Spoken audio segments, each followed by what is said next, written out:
Anyway. I keep forgetting it's actually part 1, because I don't think it's actually part of the title. It's just gonna be they were planning on making it a 2-parter, but they're just gonna do a whole new movie. If you are just joining us, we haven't started the show. I mean, it's effectively proper. part 2. It's just not going to be called part 2. Yeah, it's not going to be called part 2. It is Friday the 13th. I have my 8-bit retro Jason Funko Pop with me today. So we have not started the show proper. Just waiting on break, and we will get started momentarily. But I got some cool stuff today. We're going to have to blow through this news and just basically, if it's just an announcement, just unless there's anything you want to talk about, Eric. Some of these links aren't working. Like Which ones? Wait a minute. That one just worked. I got that one to work too. Never mind. And that one works too. Okay, so we're good. We're good.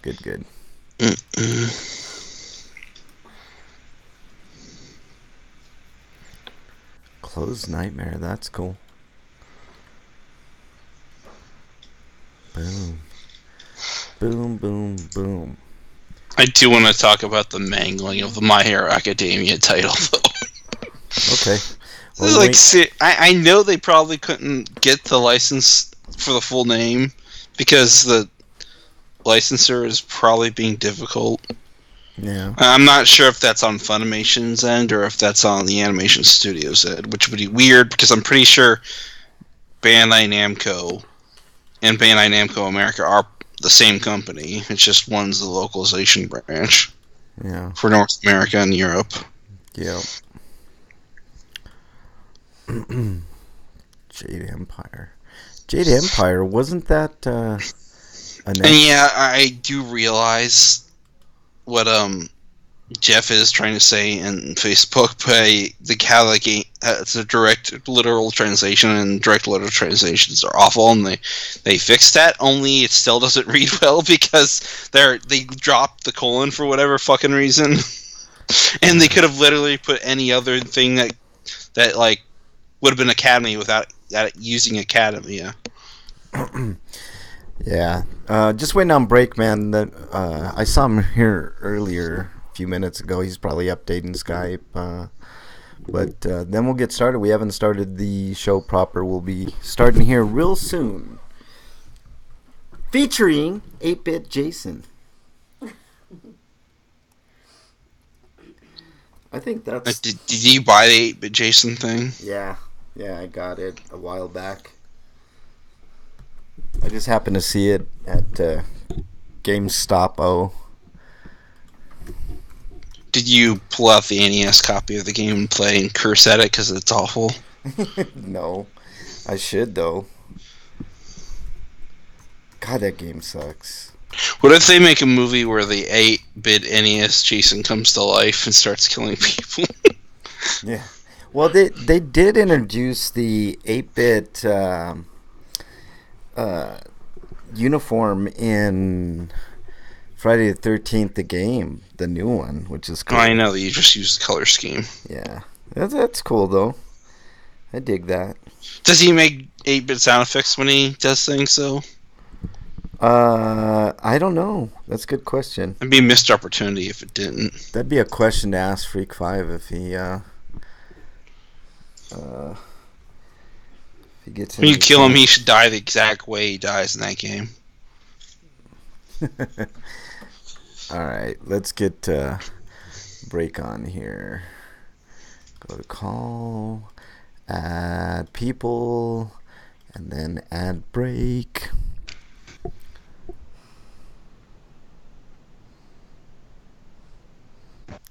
What up, break?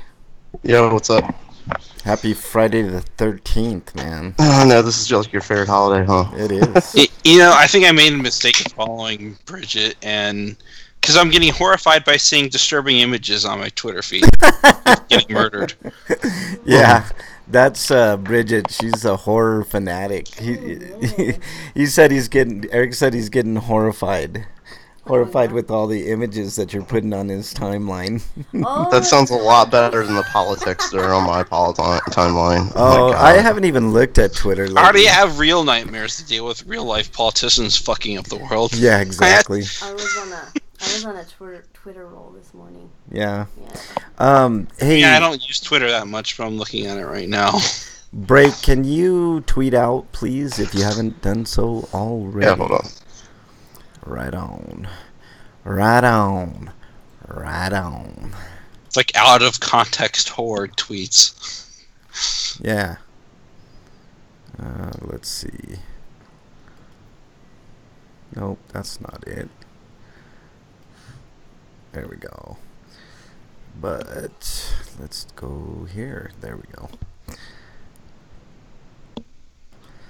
All right. You guys let me know when you're ready. I don't know if anybody's in chat, but we haven't started the show proper yet. I know that was probably from a Friday the 13th movie, but I don't know which. I don't know either. I don't know what... I haven't been on Twitter in a little bit. Yeah, we got lots of politics to talk. And shit's getting crazy.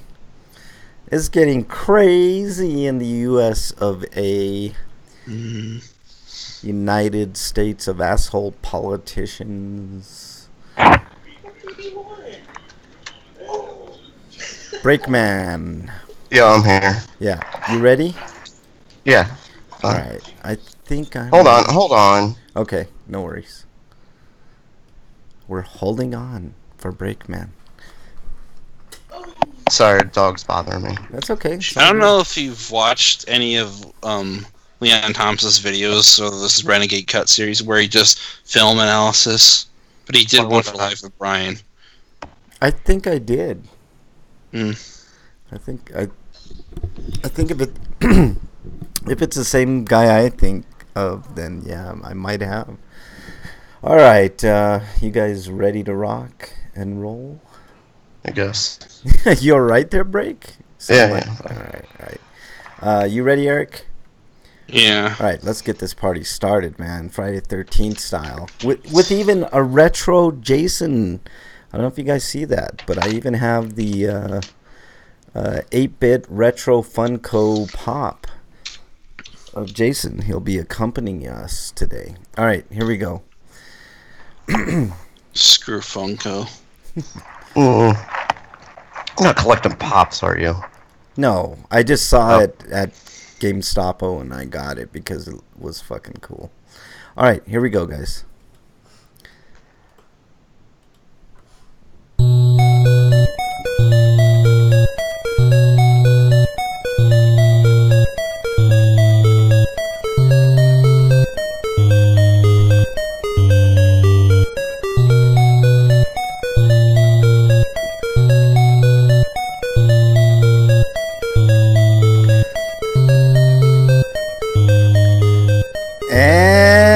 Welcome, everybody, to episode 485 of RPGrinders. I'm your host, alongside my trusty cohorts, Eric the Great, Breakman the Bold. Gentlemen, on this glorious Friday the 13th, how are you? But actually, there's more than one Friday the 13th for a year. Yeah. Actually, we're going to get into that a little later and what I mean by that. Yeah. What about you, Break? How was your week? It's okay. So it's really nice outside right now. So I'm inside on a show. So yeah. Well, I mean, we could always change it. Like we could like cancel the show right now. Quit. I'll see you guys later. you quit till next week, Break. It rains next week. Actually, today's cold. It's been like super hot, but today was like really cold. So it's just kind of weird. We've been having great like short weather around here, but today I don't know if you can see, but well, we've had a roller coaster of hot coldness. Yeah, and currently it's in the high 70s. It's nice. High 70s. God, you guys. It's not nice. This is fucked up, man. It's beautiful outside right now. It's supposed to be more like it's supposed to be in around I think the low 60s or something for the high in April. So it's probably going to rebound a bit, and it's going to go back to the 60s probably. Yeah, well, it's still before it gets in the 70s and 80s. Probably by like late April, it's supposed to be 70-ish. So this is what I'm just saying. This is what global warming does. It and climate change does. It makes situations that would otherwise be normal more extreme. Yeah, it's weird. Yes, we get a heat increase, but we get a major heat increase. Yeah, it's weird because here we've been having like unusually hot weather past 3 years at least that I can remember. But all right, well, we got tons of news, so let's go ahead and get started with the news. We're going to try to breeze through the news very quickly because we got tons of it, but we also have tons and tons of news to get through. So Eric, let's start with the news. Yeah, the first off, we've got Atlas has revealed the final Etrian Odyssey game, Etrian Odyssey X, for the Nintendo 3DS. Well, not the final Etrian Odyssey, the final one on the 3DS. But a lot of people hoped it was going to be Etrian Odyssey Untold 3, but they already said that they weren't going to do that. Yeah. And this game's going to be more like a best-of collection that features pretty much every class from every entry up to now. Yeah. Plus a couple more like Hero, which haven't been classes before, and they're set up exactly like the Hero class from Dragon Quest VII. I couldn't get into the Etrian Odyssey games. They were a little too difficult for my liking, but you know. Well, the newer ones have a beginner difficulty, so that make it easy for you. Still harder, I think, than the normal RPG, but no, they're cool games. The aesthetics of them are always great, but I don't know, I just couldn't get into them. But anyways, technically, it's cross on X. But yeah. All right, so do we have any date when it's going to get over here or not?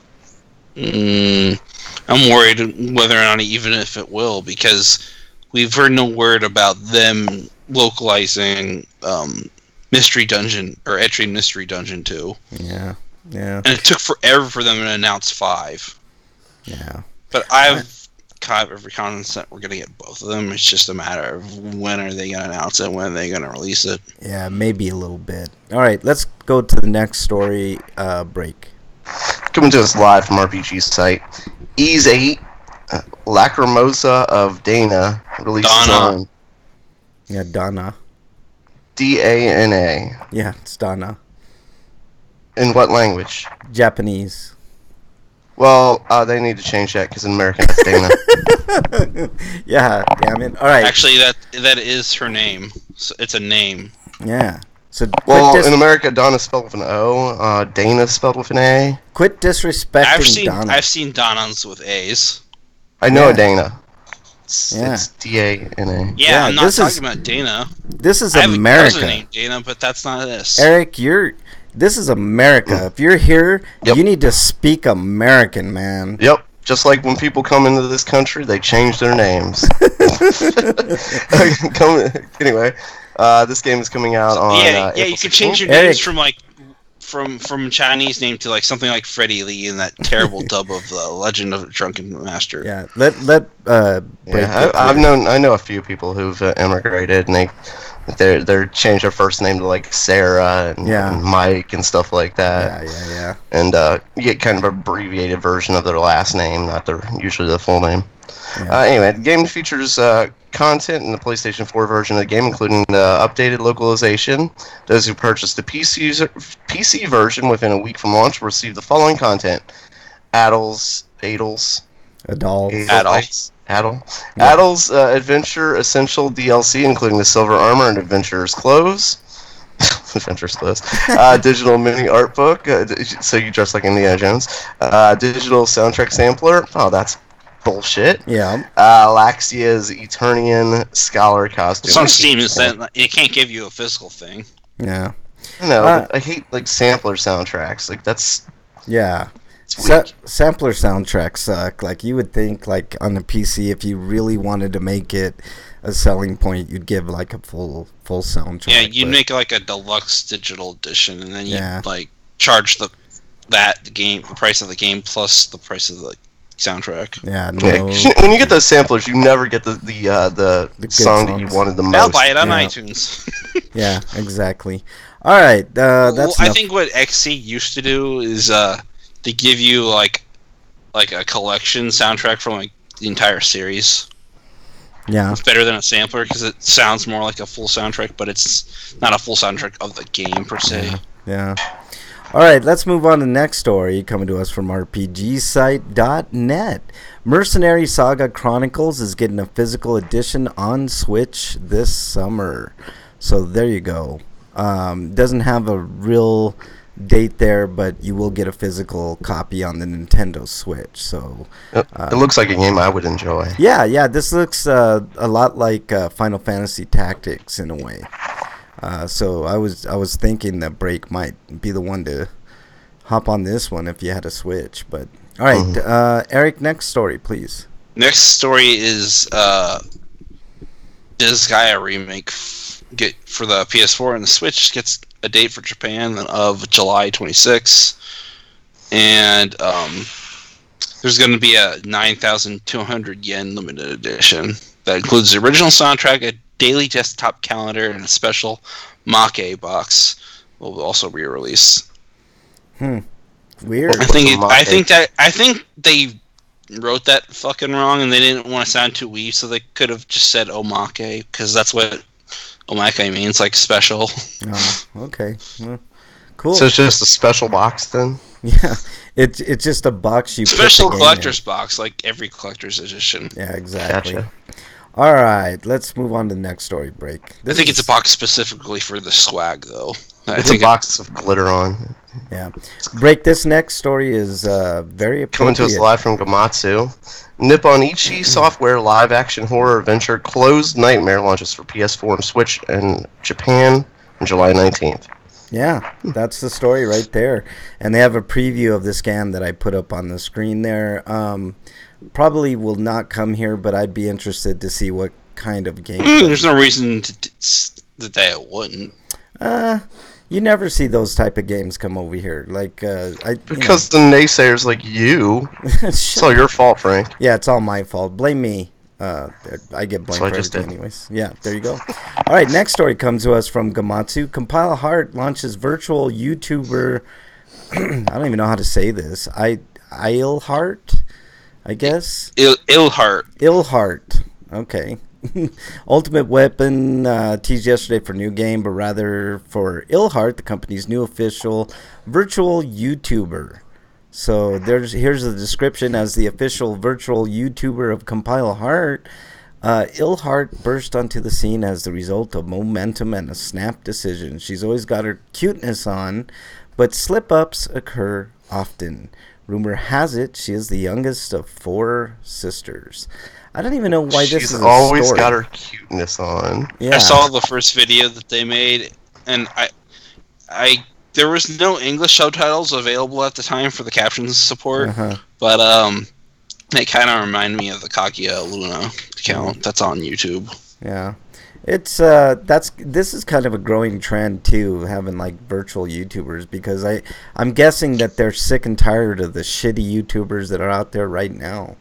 Like Logan Paul, like a bunch of people, man. All right, or PewDiePie's, or any number of other people. Yeah, exactly. All right, Eric, let's go on to the next one. Fucking Channel Awesome, dude. Fuck that guy. Yeah, let's go on to the next. Next story is that Iconoclast is coming to Switch. No date given, but I'm going to assume it's going to happen sometime in the fall. Okay, cool. It says MP2 games will handle the porting of the Switch version. It'll be playable for the first time at EGX Res from April 13th to 15th, so next week. That's when EGX starts. Or this weekend. Today is April 13th. Yep, there you go. All right, Break. Next story, please. Coming to us live from Gamatsu, Mega Man X Legacy Collection 1 and 2 launched July 24th in North America and Europe.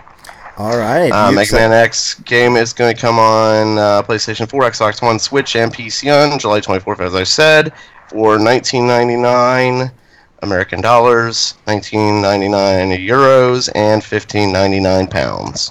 Ah, okay. You excited for this? Let me see here. The Legacy Collection 1 and 2 set containing both Legacy X Collection and Legacy X Collection 2 will also be available for PlayStation 4, Xbox One, and Switch for $39.99. It's the price of both of them, basically. Yeah. So no actual deals. Just In Japan, they're released separately, and that's probably a good idea considering the second set has all of the weak games in the series, X5 through X8. And even though I enjoyed X8, I recognize it has a lot of flaws, like the fact that the character models are fucking ugly, the levels are bland, and you have to do weird challenge room mini games.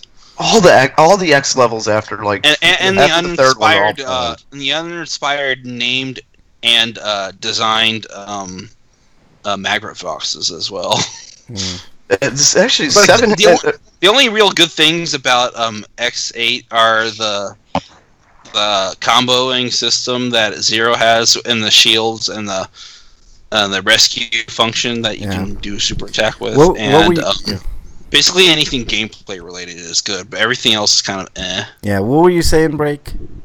I was gonna say, like, after he was talking about naming, like after 7 had like the best names for characters. Yeah. The hyena, I forget. What? Metal Shark Player. Yeah, that's Metal Shark 6. Player. Yeah, nothing gets better than Metal Shark. I thought that was 7. that was X6. Metal. Okay, 6. Metal Yeah, Shark 6 had the best names. Like that was Yeah, that's awesome. But again, like you were saying, Mark. Yeah. That's a good name though. That's just a straightforward name. Yeah, what were you saying, Break? For me, like after X3, like all the levels became really bland. Just not the some of them were extremely lazy. Like in X8, 2 of the levels are the ride cycle levels, and they're automated and not fun. All right. Any more? And X8's worst feature is it's the way it handles extra lives. You start out with 3 retry chips that you have to buy more of, and you could expand up to 2 extra ones if you get enough medals to buy the thing that lets you do that. All right. That was annoying. Anything else on this collection? It's better than Zero's retried chip system, but it's still awful because it's the retried chip system. Yeah. All right, let's move on. There's new modes and visual improvements and stuff like that, but yeah, there better be. Yeah, because some of those games. X6 better have kept the voice acting because like for some unknown reason when the collection got ported to the PS2, they decided to cut it out for whatever reason. So it's like this low budget game has an even lower budget now. Are these games worth getting? Are they any good at all, or are they? The first collection is at least. Yeah, the first he's right. First, but not so much the second. But it doesn't matter since buying this game on PSN is like the same price. It's like $20, and you're getting all of them anyway. So. Okay. I think you really have to be a fan to get the second collection. Yeah. I might pick up the disc release just to have it on the Switch. Yeah. The way those games are made, they're not made for people who are new to the series. Like they're difficult in stupid ways. Yeah. They're made for old farts like me. Yeah. And they're just there's a lot of like not fun in this game. It's just a lot of not fun.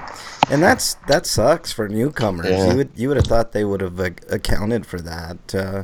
Well, no, they only do that if they were making a new game, and this is probably what it's for. It's like, how many people still like Mega Man X? Yeah, all the old people will probably end up buying it, and then they might do something afterwards. Yeah, hopefully, because you guys are huge Mega Man fans, so hopefully they do something good. Rick, do you want to do a Mega Man X podcast? Yeah. out about the various ways that each one's terrible in the latter half. No, because that means I'd have to go back and play those again, and I really don't want to do that. He doesn't want to put himself through that torture.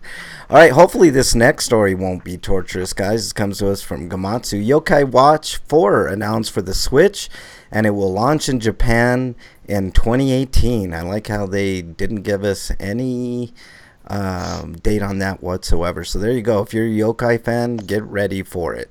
All right, Eric, next story. Next story is I kind of hope Yokai Watch 3 even makes it to the US, but before that, or after that, heal a broken family through soothing their nightmares and lucid dream. Lucy's mother is all she has left, and she is sick, seemingly afflicted by an evil within her. While Lucy may be confined to her wheelchair, she is free to help her mother by exploring her subconscious, meeting the surreal beings that exist within her dreams, and banishing the demons in her mind. In the adventure game Lucid Dream. So it's adventure horror, I guess. Did you skip a story, or I don't see that story, Eric? I'm on the giraffe one. Yeah, no. You skipped the story, Frank. Oh, did I? He's on the right story, yeah. All right, my bad. All right. It came right after the Yokai Watch 4 one. Okay, cool. I must have. You overlooked one. I might have overlooked it, yeah. But it's available on Steam now as an early access game. Okay, there you go. I might as well do the next story break since I mentioned it. Giraffe. This comes to us from Siliconera. Giraffes are good for grappling and gliding in action RPG The Adventure Pals. You know what? I just looked at the video, and this looks good. This looks really good. I'm actually interested, man. This looks like something that the Behemoth would do. Yeah, this does look fun. Yeah, it looks. I want to see more. Yeah, I do. I'm curious. Looks real cute and fun. And I didn't know giraffes could glide, though. I know. Is it like what? I thought everybody knew that. They taught us that in like 4th grade. Jeez. Yeah. It's called Adventure Pals. I mean, go to any zoo. Wait, is that what they use their long necks for? They just kind of wind up like a helicopter, and then they that's how they glide. They go up really high, and then it unwinds the neck, and they just glide down. Yeah, exactly. I mean, hell yeah, man. Who wouldn't want to use a giraffe to glide? Oh, he's using his tongue. I don't know if you guys saw that. He uses his tongue. That's cool. So he's like Yoshi. Yeah. Yeah, that's really cool. I dig this. So I don't know. There's not a date on it, but I'm interested. It's available now. That's why. Yeah, it's available now on PS4, Xbox One. I'm gonna look into getting a review code for this because I didn't know it was out already. That's cool. Nintendo Switch, Good Old Gamer, and Steam. So it's available on almost all platforms. So yeah, it looks interesting. I dig it. That's cool. All right, break. Next story. Coming to us live from Siliconera, Deathmark is heading to Xbox One. Okay. Summer of 2018. There's no actual date. So this is another platform is confirmed.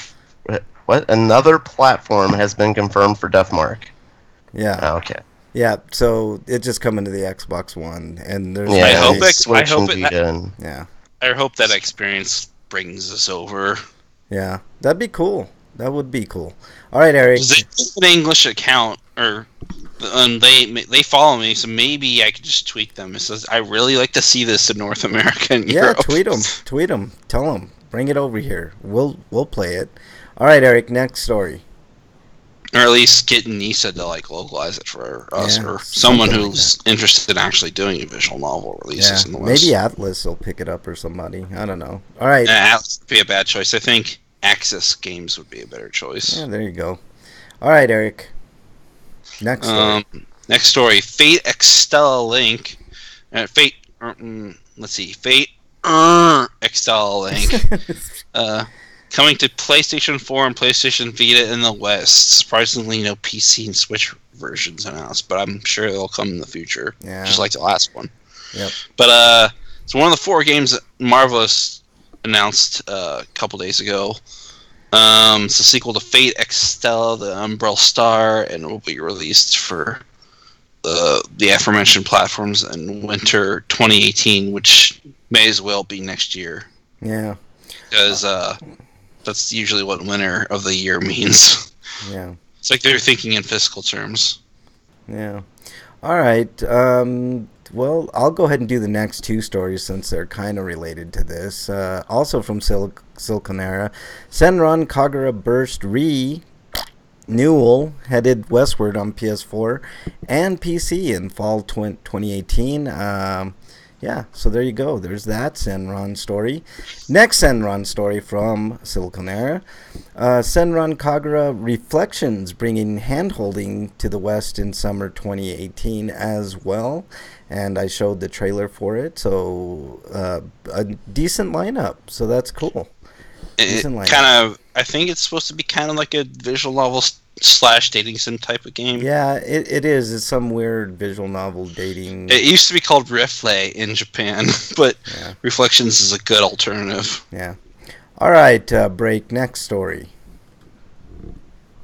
So coming to us live from the Silconera, Cavia's Xbox 360 action shooter Bullet Witch headed to PC on April 25th. Yep, and this is also related to I request a review code, but I do have to ask why, because this game is notoriously awful. Yeah.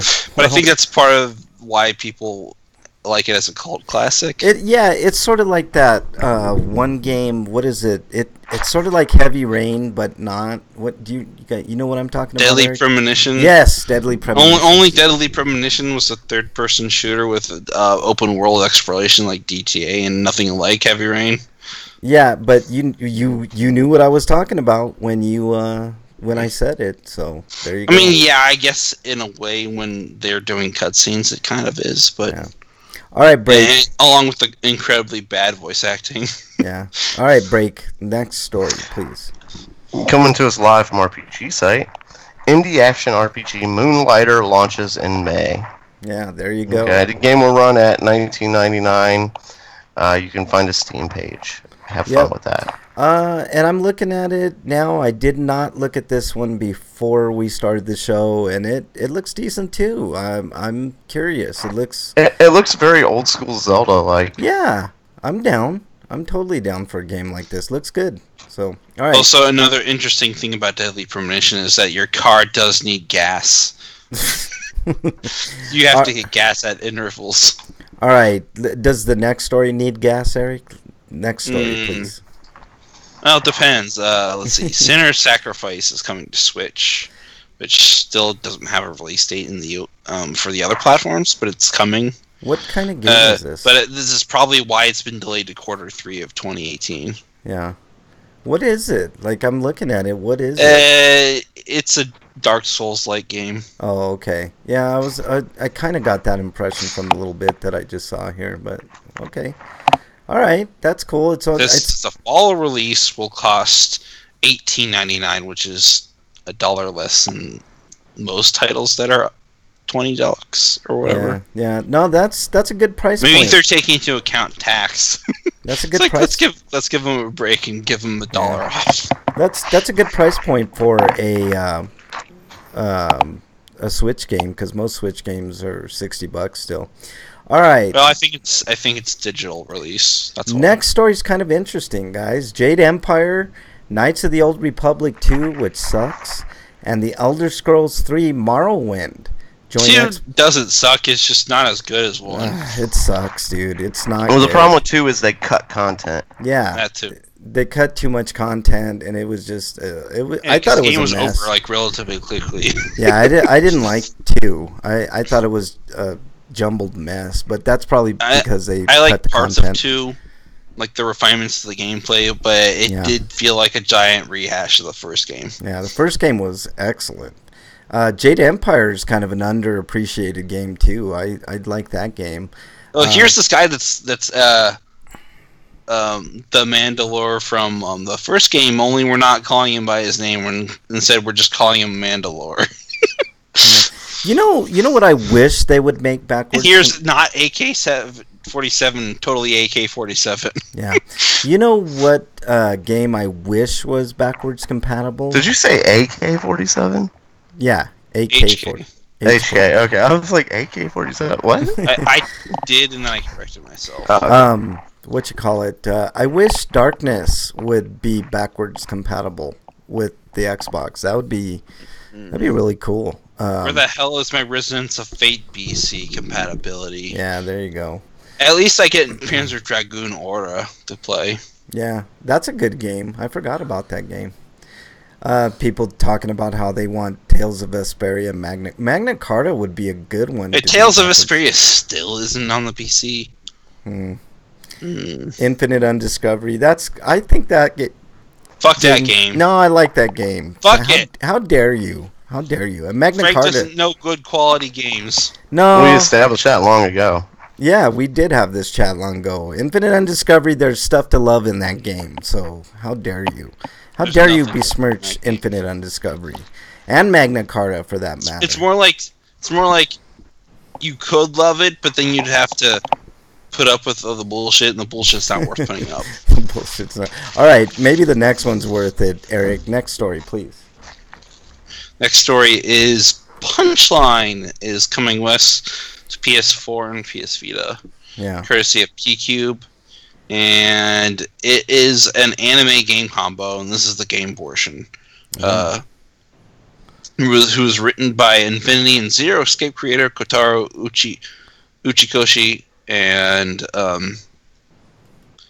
there's a tension of a world-ending catastrophe. There are high-stake action scenes, but most of all, women's underwear is the mot du jour. I'm looking at it, and if this isn't a pervy game, I don't know what is, man. Like, they're showing like. It says when main character Yuta sees panties twice in a row, the Earth goes boom. His libido just explodes and kills everything. I don't get the Japanese obsession with panties. You know what? That's a good question. I don't know. I want what's inside the panties. Because when you're releasing pervy games on the consoles, your options are limited because hardware developers frown upon actual nudity and sexual content. So you kind of have to like be imaginative and get into weird shit like panty rating. I guess. Oh no! I think developers need to grow up. If they want to do an adult game, do an adult game. You know what? No, developers want to do adult games, but the fucking hardware developers won't let them. Yeah, that's a good point. Yeah, that's true too. Do it illegally. You know, I wish that there would do it on your own. I said I wish there would be a company, like a big company, that would do a big release that's adult only. And I know some of the retailers would be pissed off, but maybe they do a budget title that they didn't. You don't sell your game on a retail space. That's not a problem. Hold on, Eric. Let me finish. I want a major a major company, like, I don't know, Atlas or Square Enix, to do like an adult only game and have it budget, so that way when they sell it at like the porn shops and stuff, it like sells gangbusters, and then they could start thinking about like allowing adults only in retail, you know.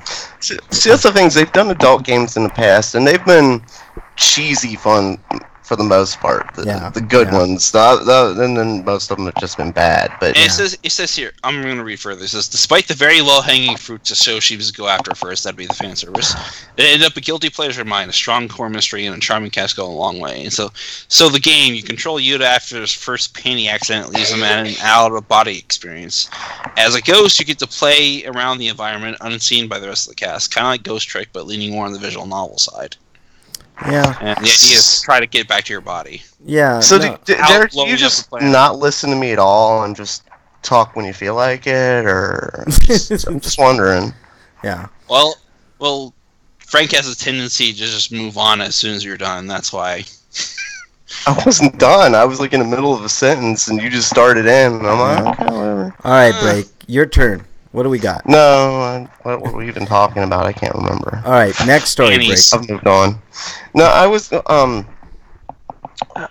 gonna say, like, we need them to do an adult title that's mature, like it's actually a realistic adult title. Like, try and not make crap. Like, make something for adults. You know what I mean? I thought You mean like something with actual substance and not something that like Adult Swim would pump out? Yeah.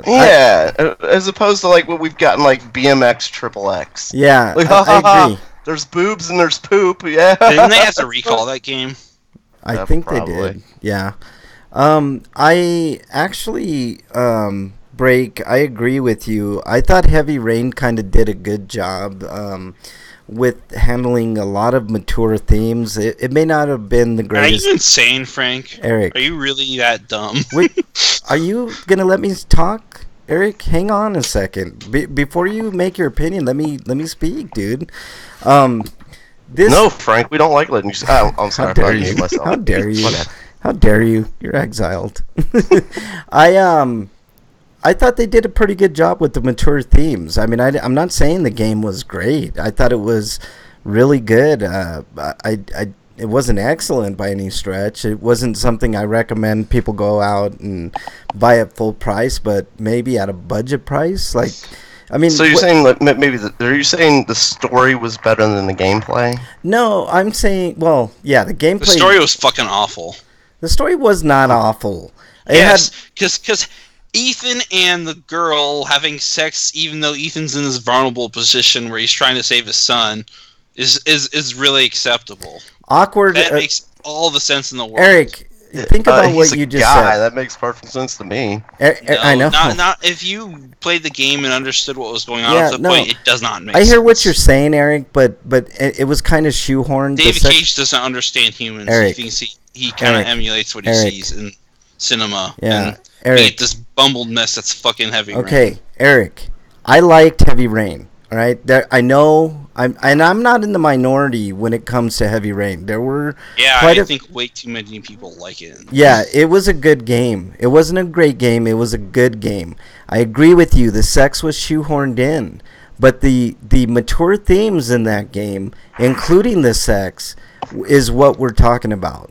Like, I would not mind a game with better gameplay and the same type of themes and maybe even nudity and sex, because I am older than dirt, and if I want to play a game with sex and mature themes, then that's what I want to play.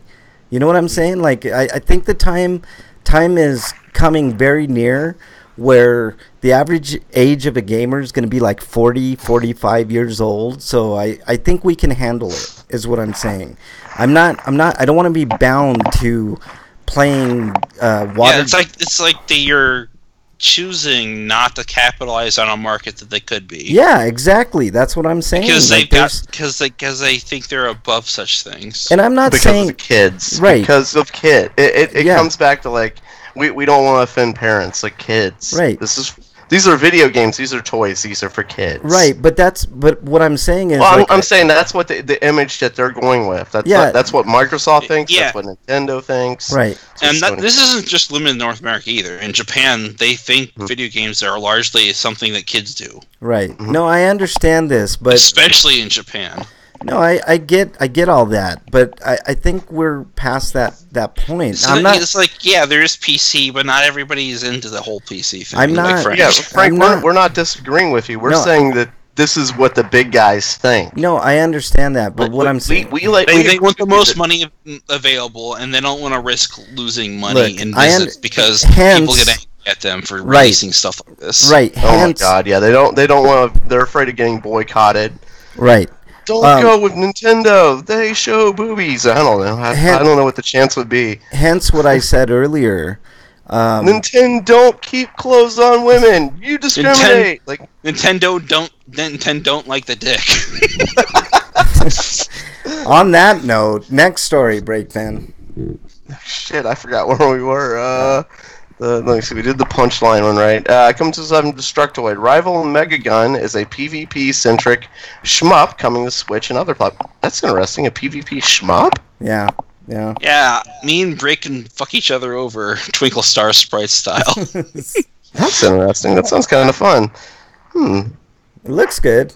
I'm looking at it. Looks pretty good. And it is on the Xbox One, so I could play with Break if I want to get a live subscription again. Yeah, there you go. Yeah, it doesn't say when it's coming, though. Yeah, all right. Just says coming. Yeah. I do have the press release, but yeah, I don't think it put a date on that either. It looks interesting. Looks cool. You probably can obliterate your opponent on the other side there. But I would hope for a local. It's not local, is it? it says split screenplay, and it doesn't say anything about online. So I'm guessing it is local. Yeah. So that's kind of sad if it's not online. Yeah, I know. That's sad. That would suck.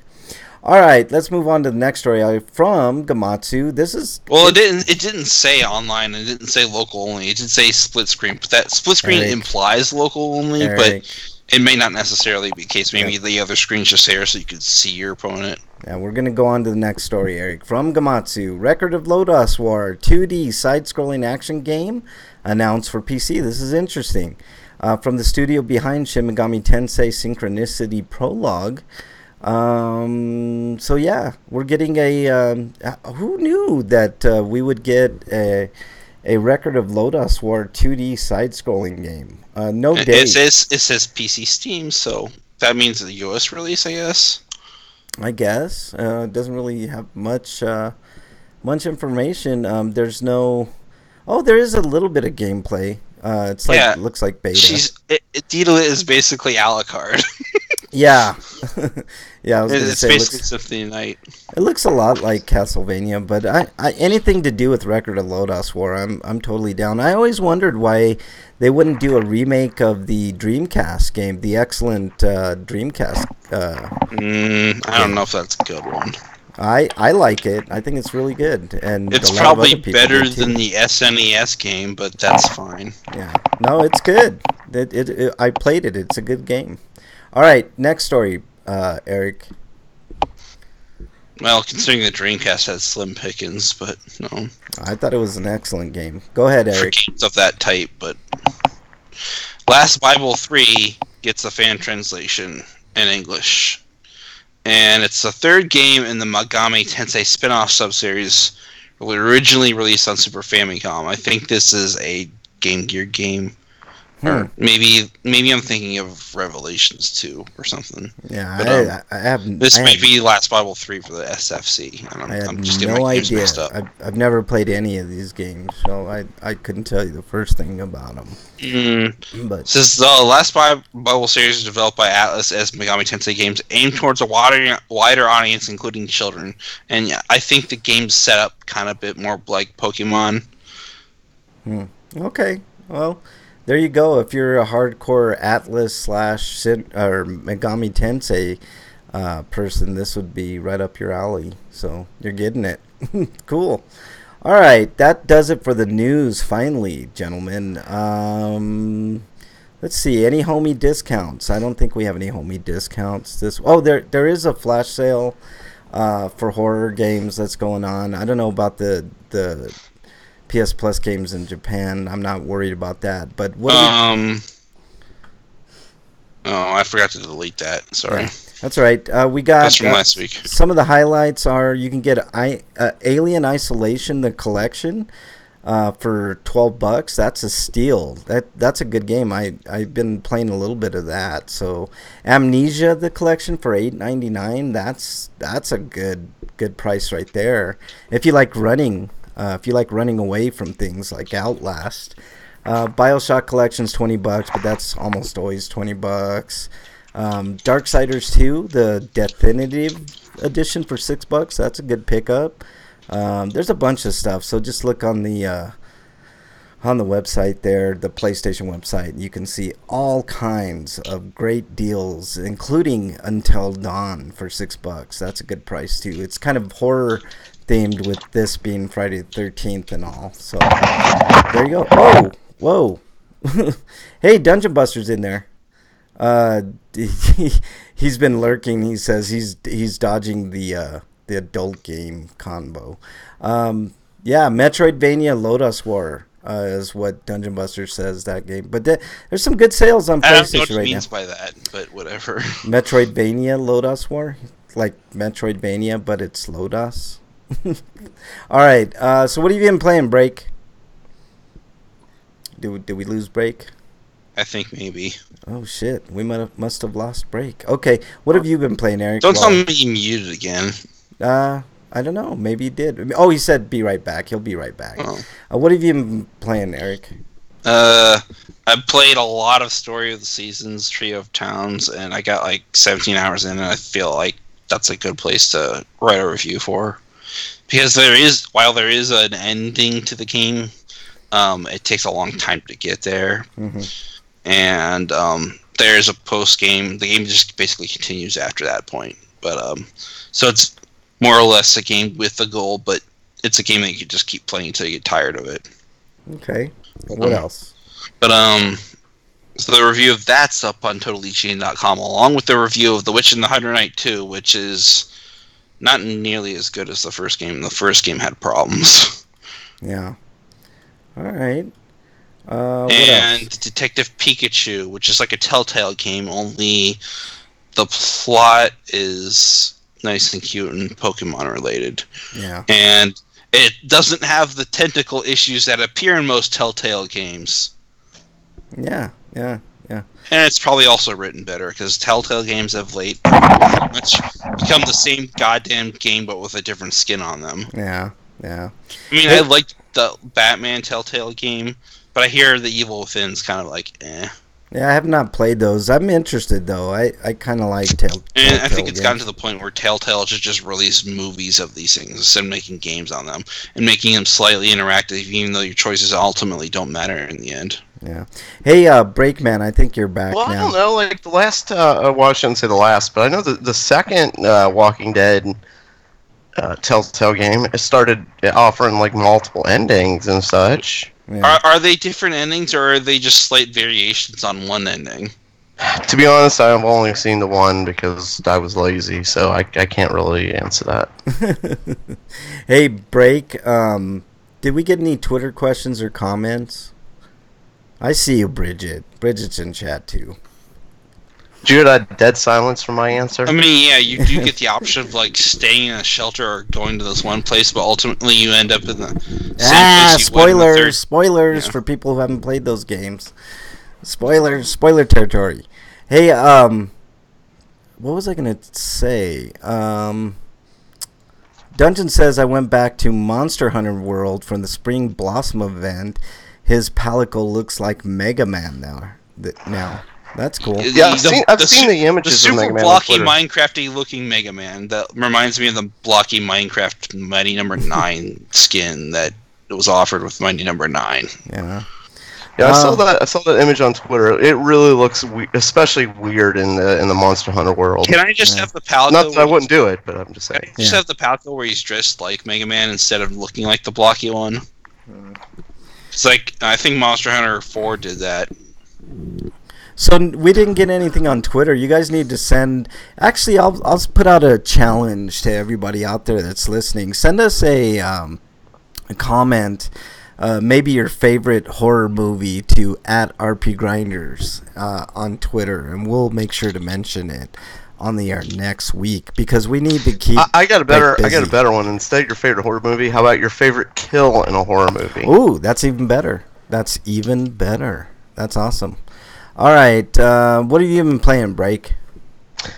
Well, I was gonna say the same old, but then I would lie because I started a new game, and you know I haven't had much time to play it, but I started Gears of War 4. Nice. That's awesome, dude. Did you buy it or? Somebody bought it for me. So. Ah, there you go. All right, cool. 4K. You don't have an X. I have the 4K patch. Looks really pretty. It still looks pretty. Did you play the remake of Gears of War? No, I skipped that. Did you, Frank? I did not. I am curious to know the differences. Do they I want to know if they fixed the ram fight, so it's like not a bullshit fight, where you basically have to kill him before he gets to the other end of the corridor, because moving at any point in that fight is pretty much instant death. Yeah. Are you talking about the final fight with him? Yeah. Okay. Anything else? Yeah, like I couldn't do that one by myself. That one took I needed another human being to do that one. I did it by myself on like the easiest and normal difficulties, but when I got to like the hardest difficulty, I couldn't do it. No, it was too difficult. The last boss you're talking about on Gears? Yeah, it's a difficult boss. All right.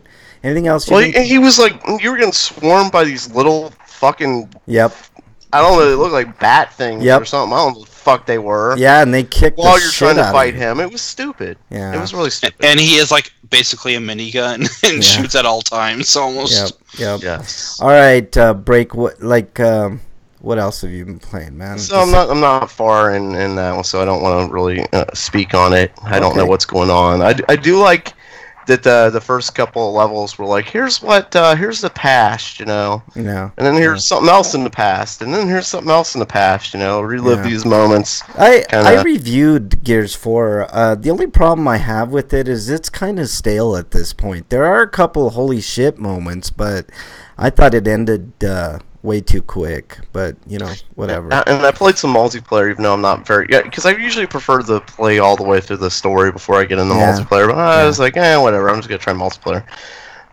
It's like it's still Gears. It hasn't really changed that much. Yeah. I hope that Data 4 kind of breaks the mold a bit too, and it feels a little fresher at least. I guess. But no, I said I'm hoping. I'm not saying it does. I'm talking about God of War, not Gears of War. Oh, God of War! I thought you were talking Gears, dude. God of War is one of those franchises. Like, man, I wish I had a PlayStation because I really like what they're doing. Like, it's really innovative. Like, in the last game, like they gave him a son, and now like his son's like an integral part of the story and the gameplay, and it's just like that's like the game has grown up with the people that played it, you know. And because a lot of the people that played it is like they're teenagers at the time, they're fathers now. Yeah. You know. Yeah. No, that's a great point, Breakman, and it looks really good too. God of War looks fantastic. I think I'm gonna pick it up at some point. I don't know if I'm gonna. I kind of do want it to end with him dying in the series ending, but no, I don't want the series to end. That series is really good. Why do you want something to end? That's. I know, like there's still lots of things for him to kill, right? Yeah. And besides, didn't he die already and come back? Have to be Kratos, though, that does the killing. That's what I mean. It's like the series can continue, but maybe he doesn't have to be a part of it. Well, maybe we'll see. No, I mean, they can definitely do that. They just got to do it right. Yeah. Because we've seen franchises continue with new characters, and we've seen franchises fall flat on their face with new characters. Yep, so, exactly. Exactly. Yeah, but I don't think it's because of the new characters that it fell flat on his face. I think it's because of everything else they did. Yeah. True. It's All true. right, let's move on. People like to use the new character as a scapegoat. Yeah. Yep. All right, let's like, because Devil May Cry 4 says like it wasn't the fact that Nero was in the game that ruined it. It was the fact that they did all this other stuff around him. Yeah. All right, let's move on to our stinkos. Breakman, kick it off. Did you guys do what you were playing? Yeah, we did. Yes.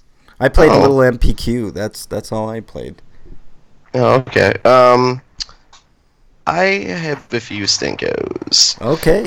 My first stinko goes to everybody knows what's going on with Facebook and Congress right now, or Congress is grilling Mark Zuckerberg over Facebook and what happened where some company was getting data or some information. Yeah, Cambridge Analytica specifically. Okay, so and if you've been watching any of this or seeing any of this, we should make this a lull, but you'll find out our politicians are completely out of touch with reality. They don't understand electronics or technology or internet or Facebook at all. And why I bring this up as a stinko is because they're talking about regulating it. Yep. Why you don't know what's going on. We could make 1,000 jokes about some of the stupidest shit you've said on there. Like one of them was, well, how do you make? Or do you make money? How much money do you make when you sell your ads or you sell your information? And Zuckerberg's like, we don't sell information. Yeah. How do you make money? Well, we make money from advertisement. Yeah. How do you make the money from the selling the information? I just said from advertisement, you jackass. Yeah, exactly. Like, I gotta find that quote. It's like so stupid. And they're talking about regulating it. Like that's the last thing we need. Yeah. For one thing, we don't need the government regulating any more than they already do. Or another thing, we don't need them regulating something they have no understanding of. Yeah, I agree with you, but in a different way, Breakman. Dungeon says, I heard the Senate committee were asking how to set their VCRs. That's Again, about the size of it. It was. I watched a little bit of that. Them grilling Zuckerberg about Facebook, and they really had no clue. I disagree in one way, Breakman.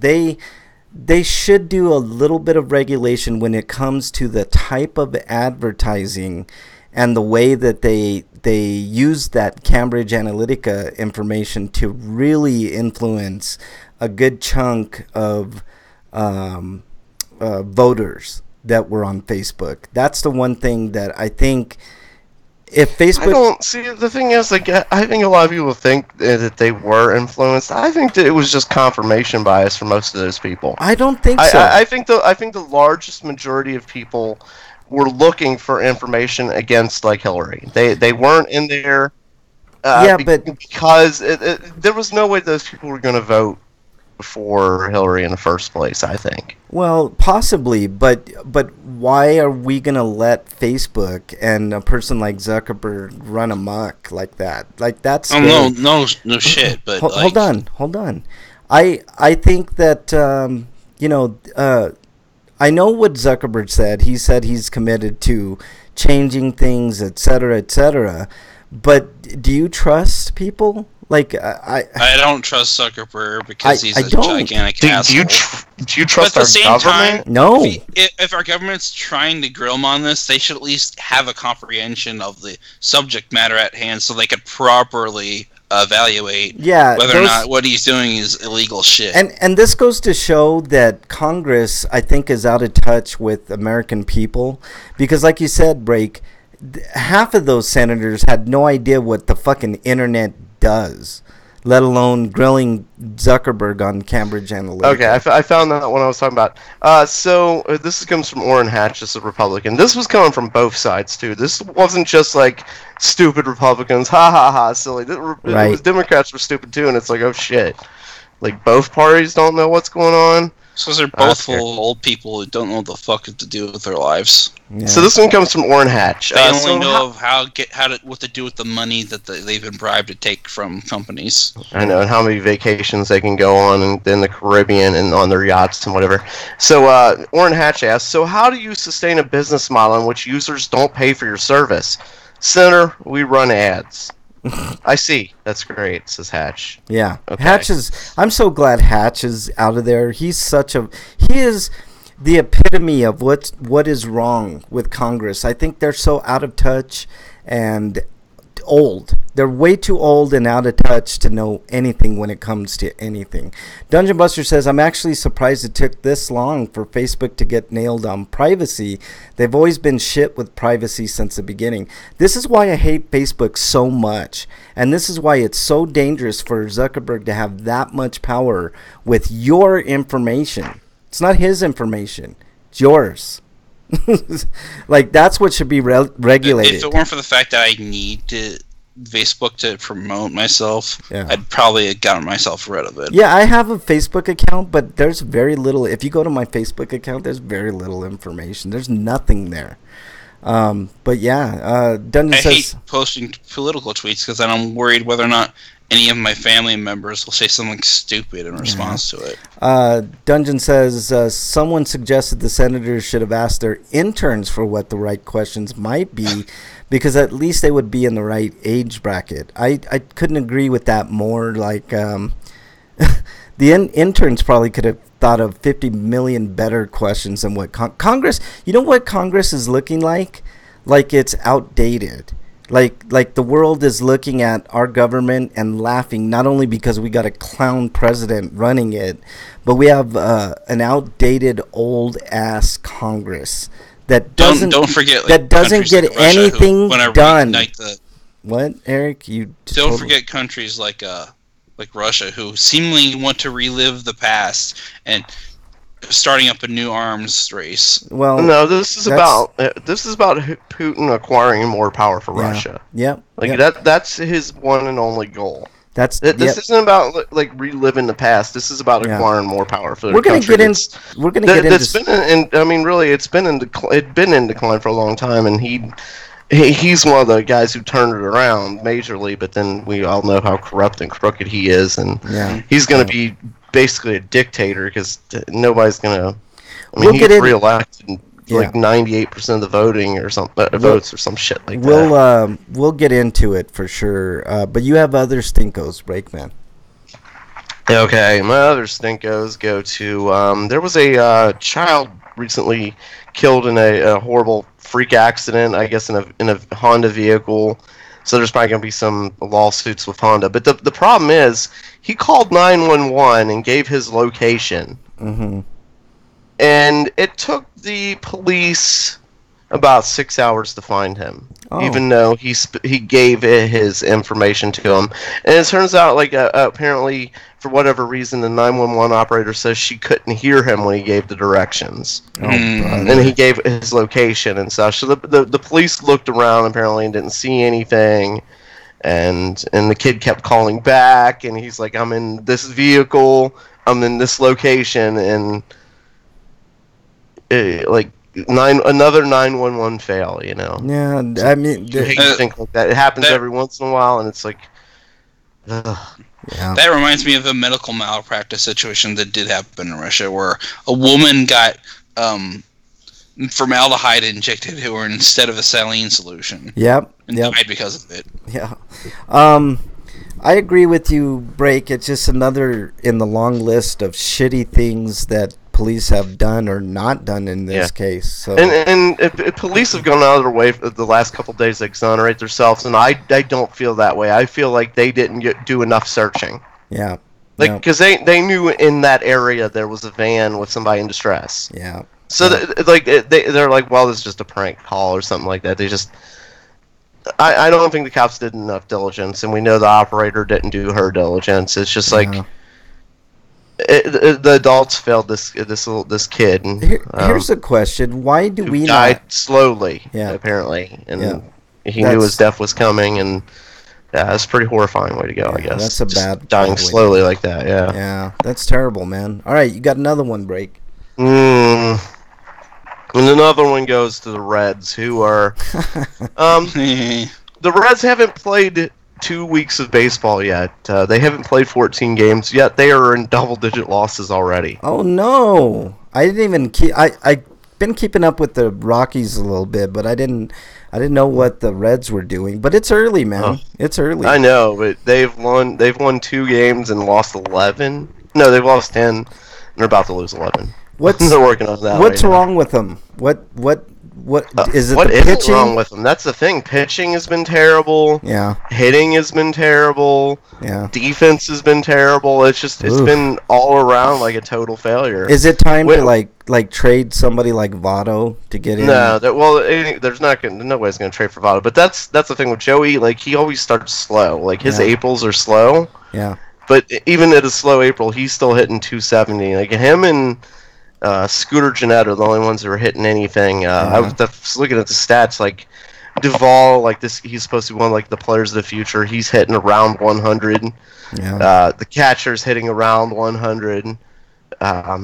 The pitching, oh my God! Yesterday they brought out 2 rookies. The first rookie promptly gave up dual home runs, so they pulled him, and then the next guy loaded the bases and walked in 2 runs. Oh, nice! It's like oh my God, this pitching is the worst. Like what's the manager doing? Like he needs to pull this guy. Like this is embarrassing. Oh shit! There goes a home run. This is good because I think we play the Reds. Oh my God! There's a fly ball. Just fell right in between 3 defensive players who did not get it. One of them could have got it. It makes you wish that you had Phillips back. I mean, he would help a little on the defense, but yeah. I mean, even if they had better offense, they'd still be losing because, like I said, that pitching last night. Yeah. The game was they were up by 1 run at that point, and then they brought in these rookie pitchers. The first guy gives up 2, and then the next guy gives up.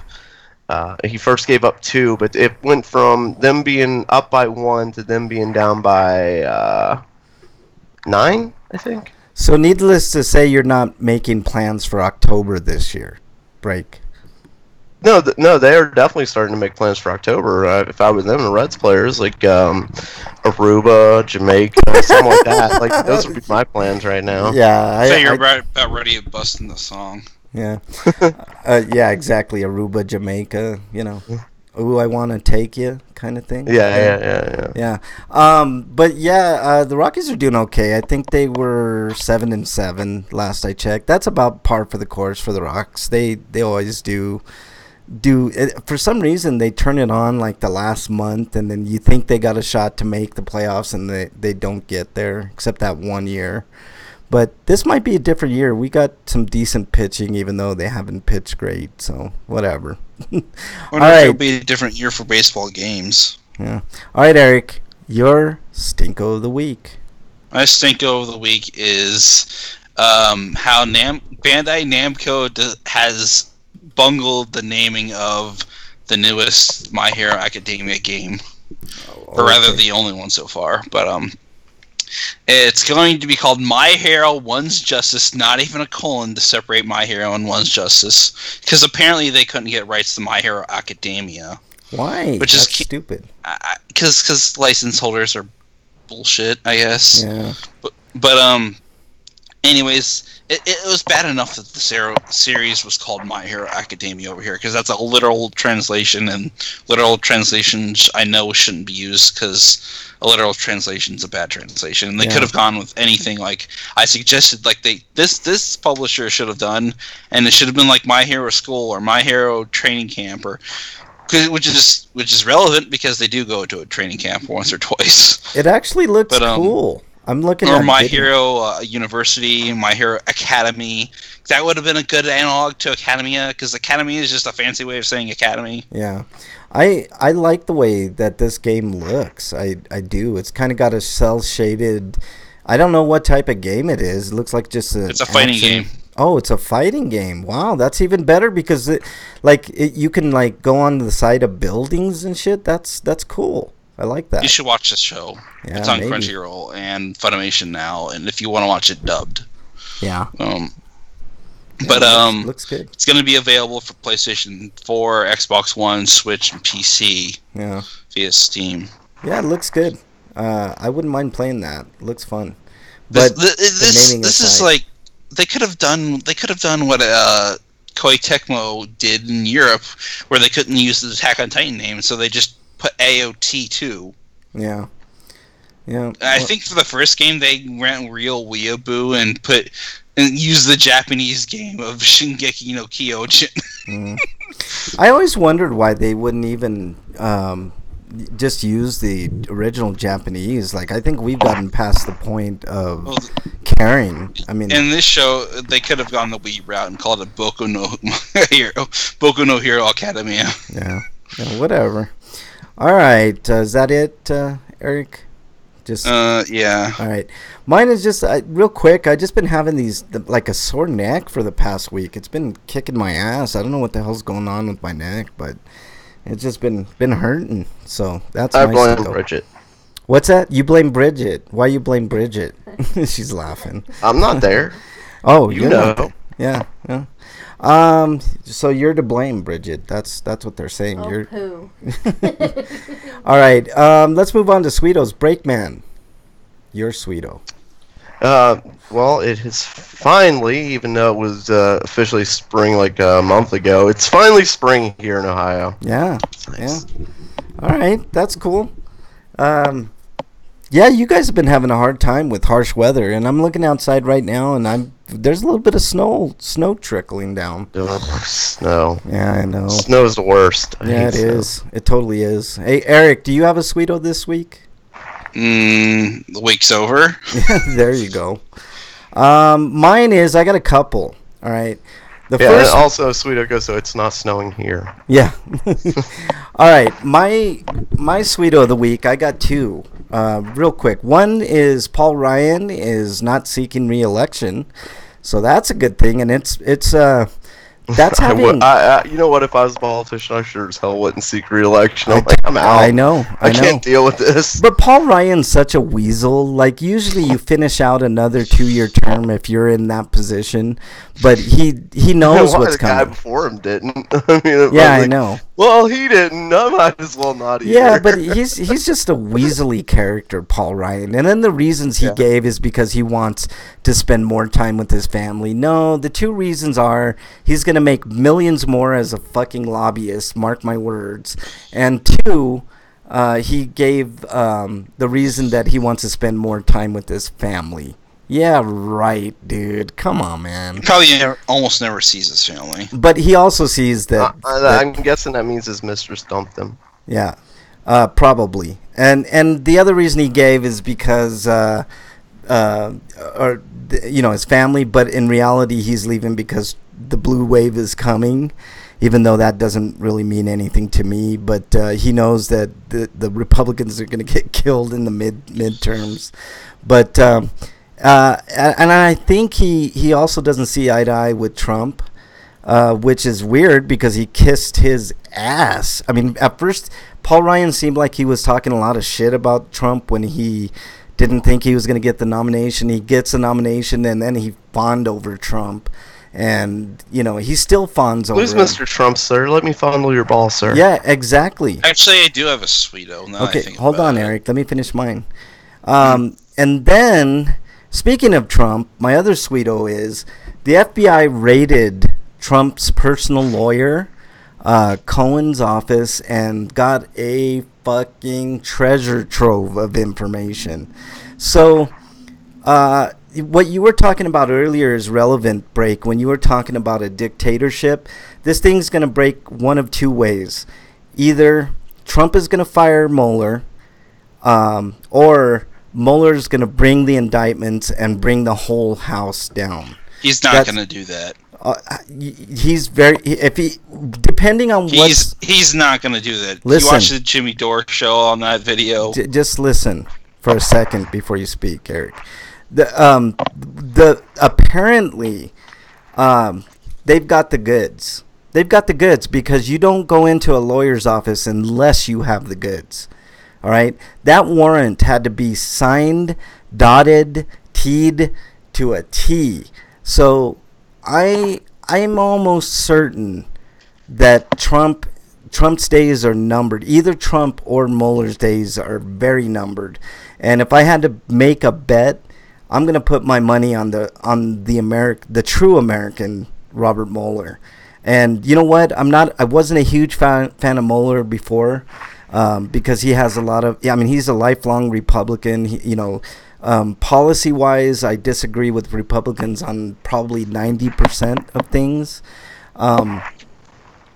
But in this instant, I think Mueller is going to bring down the House. And I hope he does because, even Trump voters are feeling the burn right now. Not the base, but I'm talking those, what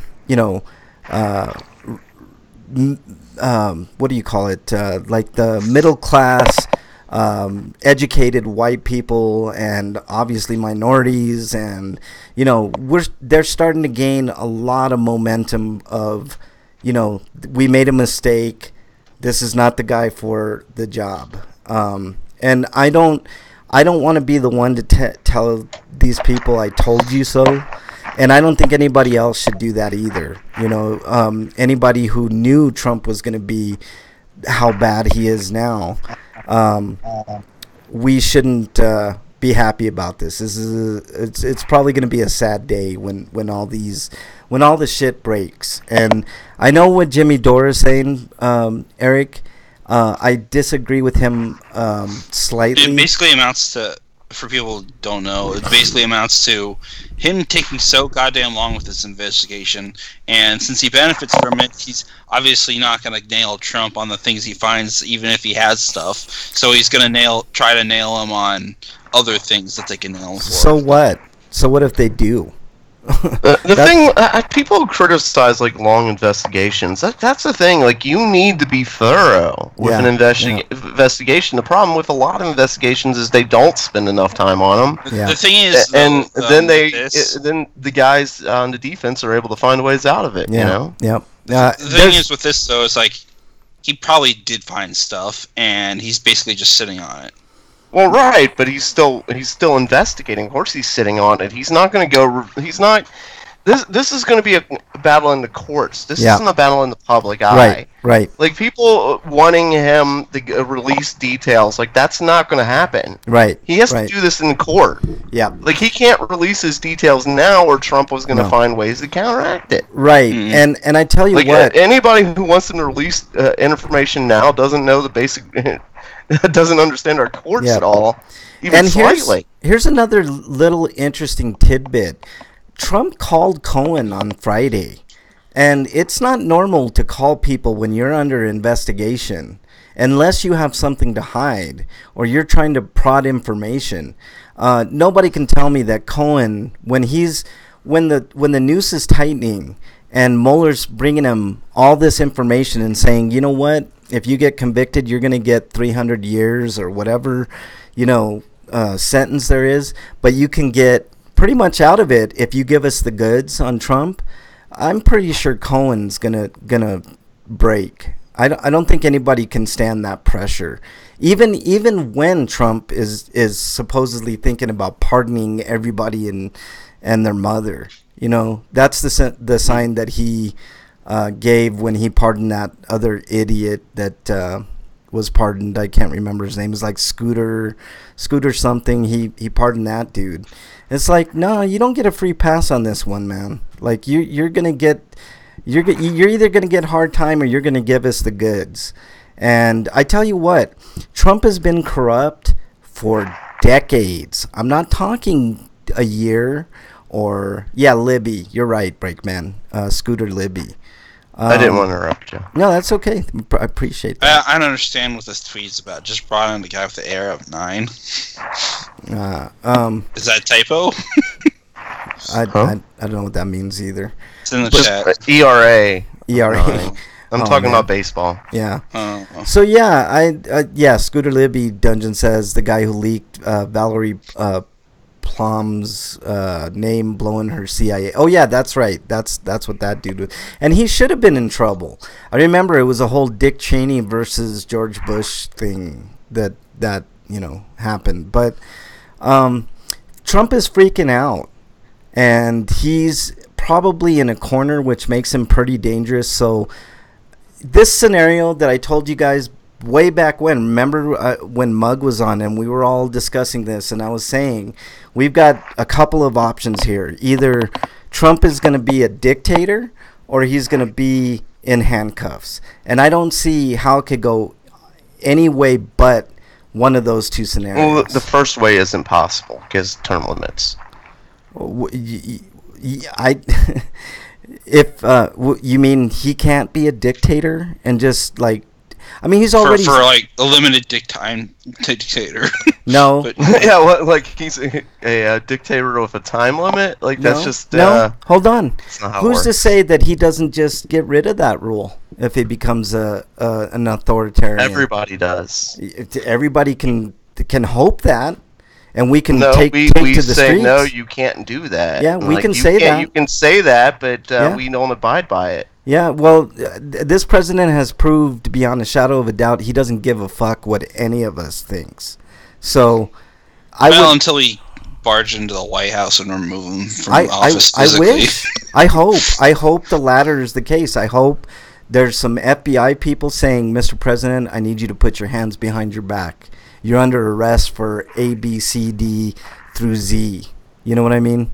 And I hope they have all the goods, like super tight bad shit, which he's already like. How many bad things has he done to this country already?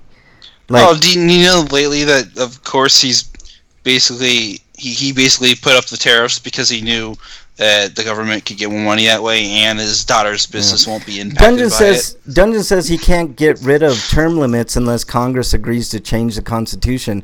What if he just ripped, like he's been doing anyways, Dungeon? I mean... no, his executive orders, like, that's the thing, is like he's tried to do stuff that's been... going around the Constitution, and the courts have stopped him. Look, his fight with immigration, for instance, the courts have stopped him. Let me give you a small example. Just say whatever the fuck you want. You have to deal with other people. He can't become a dictator. We've been over this a billion times. No, let me give you a small... I know, like, you think in your head that, like, he can just say, okay, term limits eliminated. That's not... I can only hope that Trump's gotten away with as much as he has lately, because people have been giving him a large enough noose to hang himself with. Hold on. I'm going to make a small point here, and it may make you think the way that I'm thinking, Break. It's a small thing, right? But I think it was one of the departments, the one that Mick Mulvaney is heading up now. Why is Mick Mulvaney in that position when the normal chain of command is the person that was right behind the leader that takes over when that person leaves? Why is it that Mick Mulvaney got put in there against all the rules and nobody said anything about it? That's what I'm saying. He can appoint people to he can appoint people to positions. And here's another thing. If Mueller gets fired, Breakman, we are in a full-blown constitutional crisis, which means anything can happen. See, that's the thing, is he's been trying to fire him. He's been looking for ways to do it, and his lawyers have told him he can't. He's been actively trying to do it, Frank. He's been told no, he can't. You want to know? You seem to think like he has more power than he does. No. Here's the deal. Yeah, he's not a king it's yet. Not, I mean, it's not. Hold on, like Eric. It's not going along with it's what not. Says. It's not that I think he has more power. It's that he thinks he has more power. I understand what you're saying, Break. I know how the government works, dude. Like, but there are other people telling him what he can and can't do. Like, he is able to get away with a lot of shit with executive decisions, but he isn't able to get away with as much as he thinks. You know what he has been stopped in a lot of ways. You know what he's able to get done, Breakman? He's able to fire Jeff Sessions, which I never thought in a million years. I really wish he would. I know, I wish he would too, because I think Jeff Sessions is a piece of shit. But he's also has every right to get rid of Rod Rosenstein for whatever bullshit reason he thinks, and then he can appoint whoever he wants into that position. And do you think that guy is going to be the guy that he puts in there going to be kind to Robert Mueller and let him finish his investigation? That investigation goes by the wayside if that happens. And if that happens, who's to say that Trump can't take the next step? I'm not betting against it. I'm not betting against it. I'm well aware of the fact that even after Trump leaves, he'll leave a stain in the country that we'll still be seeing after we've washed it. Yeah, it's sad. And Dungeon makes a good point. Trump appointees approved the warrants on Cohen. I agree. I totally agree with you, Dungeon. Like Rosenstein is no friend of mine. He's a fucking lifelong Republican too. But I'm saying, who's to say that he doesn't put in somebody like Scaramucci into that position? You think Scaramucci's not going to do anything and everything that Trump wants? You know what I'm saying? I'm just using him as an example. Trump can put people in places and you're right, bidding. Like, they've been doing stuff like that, and that's been going on, but the courts have fought them in a lot of ways. Trump hasn't gotten everything he's wanted. In fact, he hasn't got a lot of what he's wanted because the courts have said, no. Yeah, we've gotten like wanting to undo the sanctions against Russia. Yeah. That never happened. No, we've definitely gotten for instance, like we're talking about his attacks on immigration. Like courts have said no, you can't do that, and have cut the numerous times the courts have stopped his ban on immigration. And what is Trump doing now when in regards to immigration? Since he can't do that, which he's sending guys down to a border who can't do anything but stand there. Yes, I was going to say that. He's trying to get a wall built, which is a joke. Yeah, it is a joke. No question about it. I mean, the whole thing is a joke. I know when he builds it, he's going to use different colored Lego blocks. I just know it. The Lego Movie 2, the Dungeon saying we're going to have like a gray wall, and then there's going to be a yellow block. Like, oh, god damn it! Yeah, exactly. Dungeon says, I'm not doubting that he can put terrible people in powerful positions, see Ben Carson, but their power is still limited by our legislature. Exactly. But if we're in a constitutional crisis, our legislature means nothing. It means nothing. That's what I'm saying. Like, this is perilous territory that we're in. We're in territory that we haven't been in since Watergate, and I think it's even worse than Watergate, because I don't think this president's going to go down without a huge fight. And I mean, by that I mean, not. But none of them have. Like, yeah. The only one who really got anywhere was where they really had anything on him just decided to quit. Yeah. You know. Yeah. And this guy's not. That's one thing I say and about. Then and then they were able to, for instance, they were able to impeach Bill Clinton, but what did that amount to? They weren't able to remove him from office. Yeah, yeah, and see, I'm hoping. But to be fair, like that was like his last year or something. Yeah. I know, and he was removed by term limits. Yeah. So we do have those to look forward to. He is not going to get to stay longer. Yeah, like that's not happening. He's got what, 2 more years, and then God help us if he gets 4 more years. Yeah, but yeah. You know, at the minimum, he's got 2. Dungeon says impeach Legos.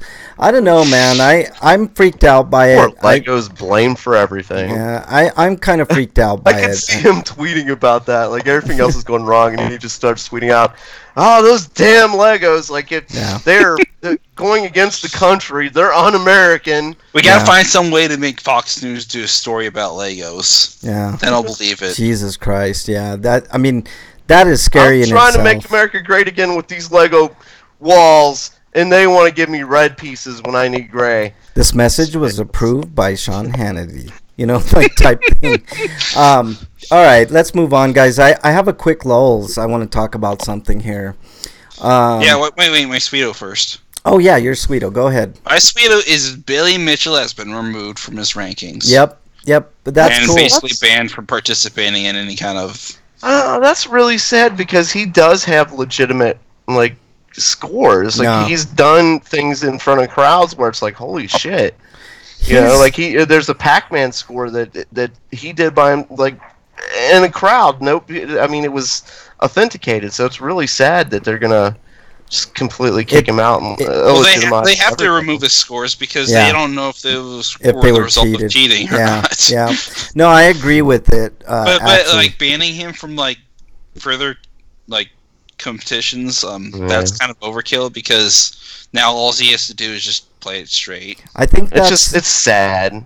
It's give him a time off like for like a year or 2 or something. Yeah. I mean, like he's a gaming legend. Like, he's a big name in gaming, and we don't have many big names in gaming, you know. Yeah, but he's tainted. He's tainted me. I'm not saying he isn't. Like, we know he cheated on. That's like saying. That's like saying. No, when I'm saying it would be like if.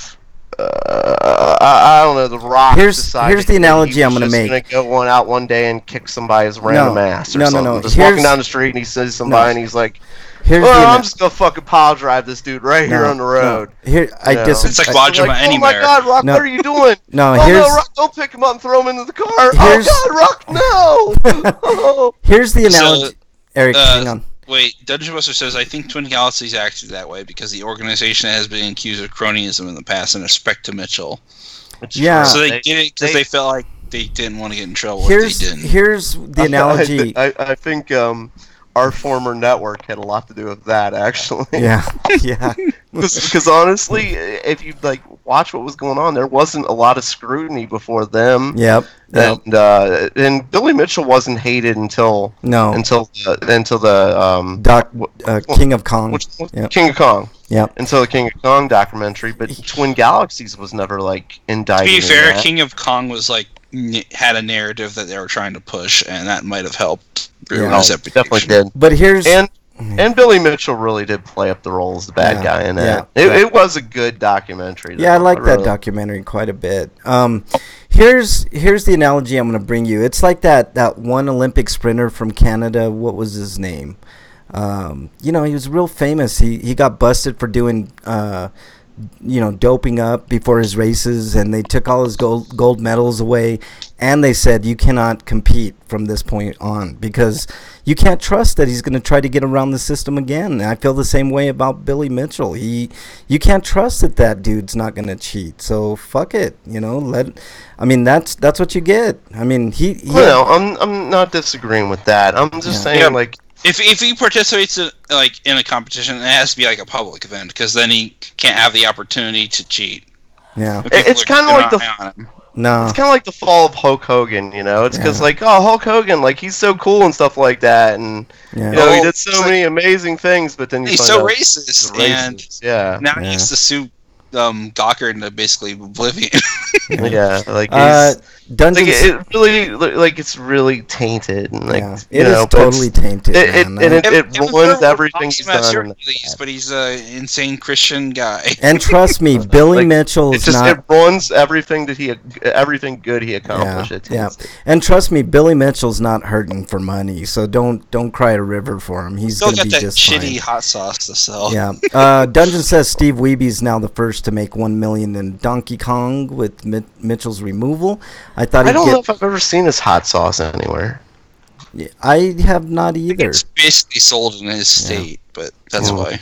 All right, here's my lulz. The other day, my lovely counterpart and I were on the side of our house just chilling, listening to music, and I was looking up at the sky and the next house over, and I was like, man, that bird has been there forever, just looking at it. It did. Hold on. So I'm looking at it, and I'm like, man, that, it was cool. Like, that bird was just chilling there, just fucking breathing in the fine, mile-high air, if you get my drift. And so Bridget looks up, and I look over, and I say, damn, that bird's been there forever. And she goes, that's a bird? I thought it was a piece of wood just up there. And so I was looking at her, just laughing. I'm like what? It's a bird. Trust me, it's a bird. It's breathing. It's a bird. Yeah, exactly. And about that time, the bird just took off. So she was like, "Oh, it's a bird." I'm like, "Yeah, flying wood." All right. We got a couple quick topics to talk about on Free For All this week. My topic is this. Since it's Friday the 13th, I would like to go around the horn as usual on Friday the 13th and find your favorite scary movie and your favorite game. And I will start with Eric. Your favorite scary movie and your favorite scary game. Well, most recent memory of that, I'd probably have to go with A Quiet Place. Okay, and your game? And my game would probably still be Resident Evil 4. Ooh, good choice, man. That's a great game.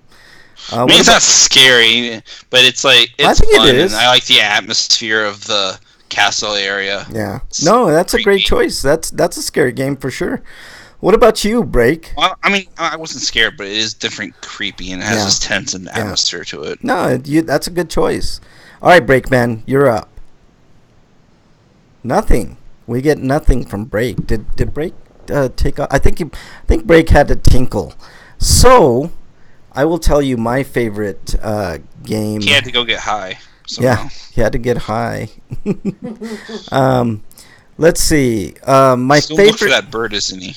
Yeah, exactly. He's like, whoa, there's a bird that got high. Okay, my favorite game has to be Friday the 13th, the NES. No, I'm just kidding. That's not my favorite. That game's although I do have a good nostalgia. Terrible horror games from the NES era. Let's see, Friday the 13th, Nightmare on Elm Street. Yeah. Nightmare on Elm Street wasn't terrible. That was actually a decent one. Friday 13th was god awful.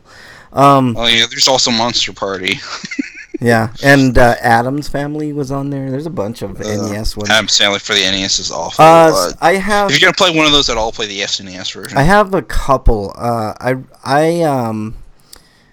really like Silent Hill 2. I think it's that game for atmosphere doesn't get much better, and I think like if I was to go more modern, there's a couple others like Alien Isolation's pretty fucking scary, and Dead Space. I really really like Dead Space. Dead Space is to me a great game. Silent Hill 3 is also a good choice. Yeah, Silent Hill 3. Dead Space is a really good game. My only problem with Dead Space is all the bosses are pretty much the same. Yeah. You know what else is scary is I only played a little bit of it, but Outlast. Holy shit, is that game scary? And how about Outlast 2 came to Switch, I think. Yeah, I'll give you one more quick one. Let's see, it was I lost my train of thought. And if I was to do a movie, my favorite scary movie of all time, oh my god, there's so many.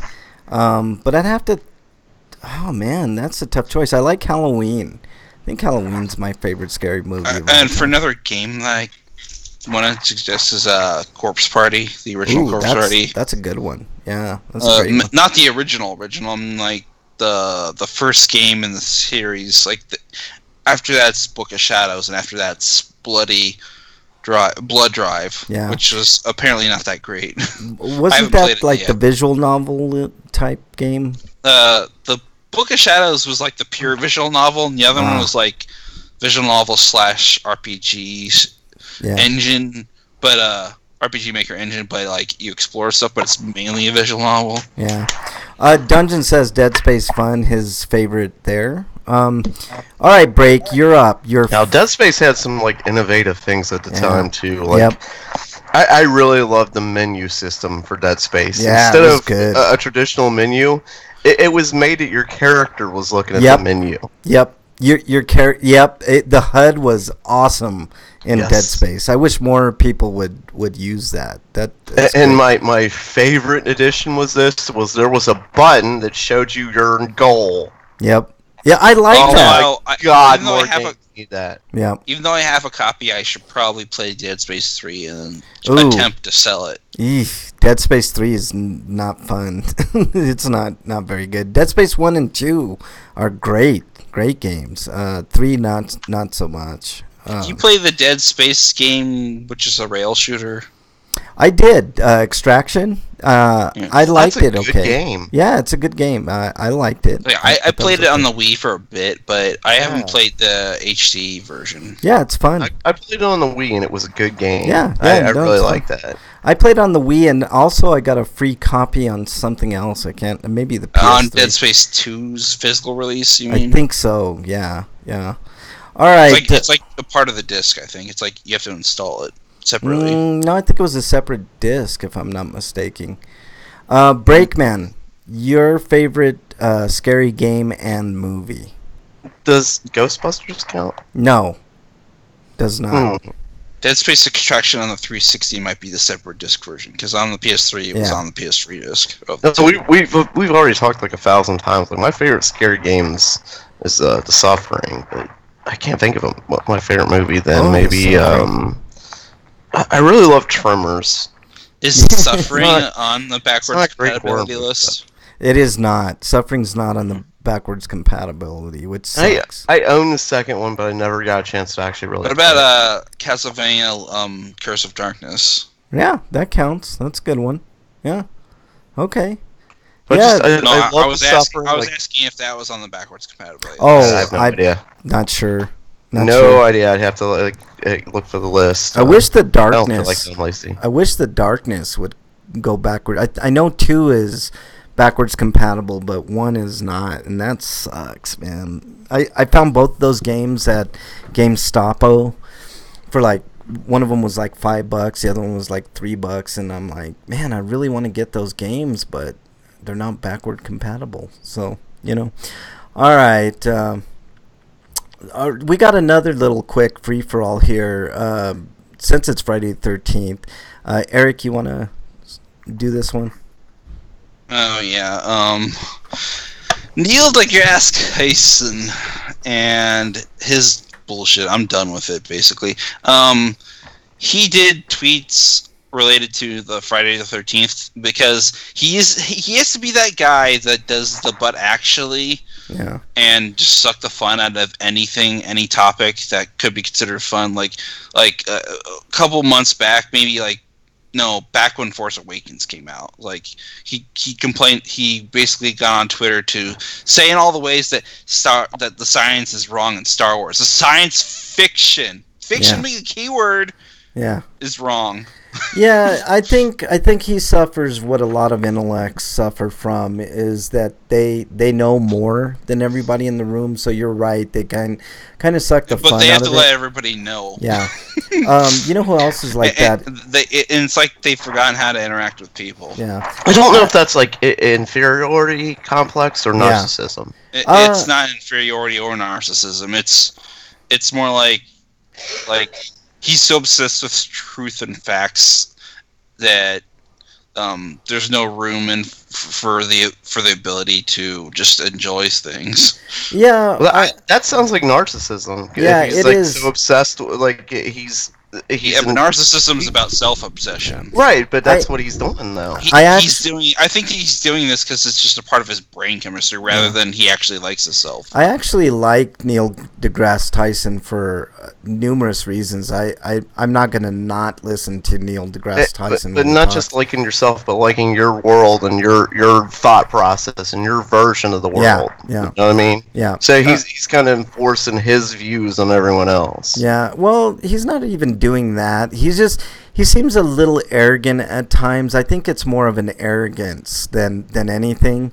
But I like it. Dungeon says, I think he recently mentioned that Netflix didn't have Armageddon in a tweet, and then Netflix tweeted back that it was there now so you could ruin it for everyone. Yeah.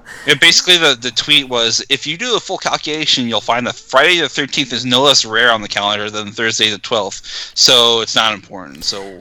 Well, it's not important to him. Here's where so we should make like Thursday the 12th a scary day too, or a different holiday. Here's where I disagree. Or we should make all Friday the 13th days scary days.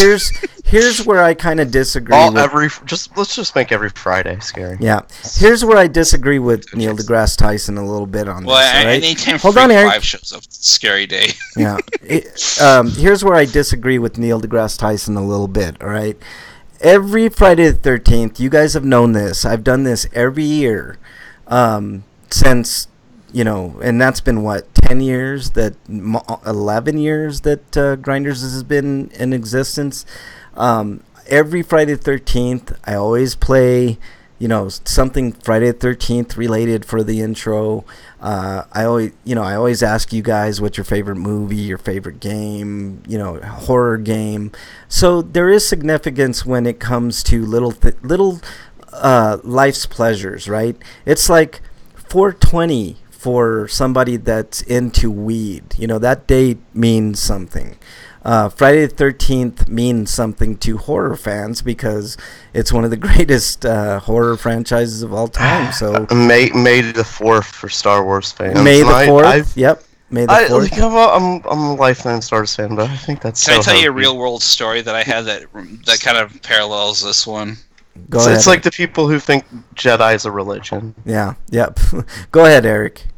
I talked to somebody on Twitter about their birthday, congratulating them happy birthdays, and one of the persons this person follows, I'll not name them just to protect them from people getting angry storm because it happened like months, maybe even years ago. But basically congratulated them a happy birthday because it was their birthday. But he didn't really care, and he says, "I don't really celebrate my birthdays because I don't see the significance in it." But he went into the spiel as to why, and it just came across as a smug excuse. Yeah, Bridget says something actually really cool. Neil's basically that guy, only he's not smug about it. It's just a matter of fact for him. Yeah, Bridget says it's fun. It's a fun excuse to watch all the Friday the 13th movies, which we're doing. Yeah, we're in the middle of that Friday the 13th marathon. So yeah, no, that's the whole thing. Here's a quote for a critic that one of the people on Twitter who reacted to his statement was says Neil deGrasse Tyson's bullshit is worth criticizing because he popularizes a rhetoric which he can promote factually, objectively wrong things from a faulty basis. That basically means that he's missing the point of what's being discussed. Yeah. I mean, I understand Neil deGrasse Tyson's point as well. Like, it's Friday the 13th is no more significant than Thursday the 12th, but it's significant. But that's not what people are talking about and why they're talking about it. Right. It's more about, like, the horror community really revering that day as a day to watch scary movies or whatever. It kind of seems like that guy's just like, what kind of weird thing can I say today that'll get people up in arms? Yeah. What can I do? What can I say today to piss people off? Yeah. Here's another quote that's actually pretty funny. He said, I swear to God, this Twitter account is just a fucking meme at this point. Yeah. I'm just reading the chat a little bit. All right. And it says one microbiologist said, your bio should say special skills, ability suck the fun out of any room. Yeah. Yep. That's about all we got today, guys, unless you have anything else. Do you have anything else, Break? Actually I do. Oh, okay. I have a slight review, and I don't know if you guys want to go into spoilers or not. You can definitely do that. Depends on what. Well, it's not old, but it's not it's not new. But it's the first of the 3 movies I need to watch this month. Okay. For Ragnarok. Oh yeah, that's a good one. Great movie. Okay. Yes, it's really funny. I don't know if you want to do spoilers or not on it.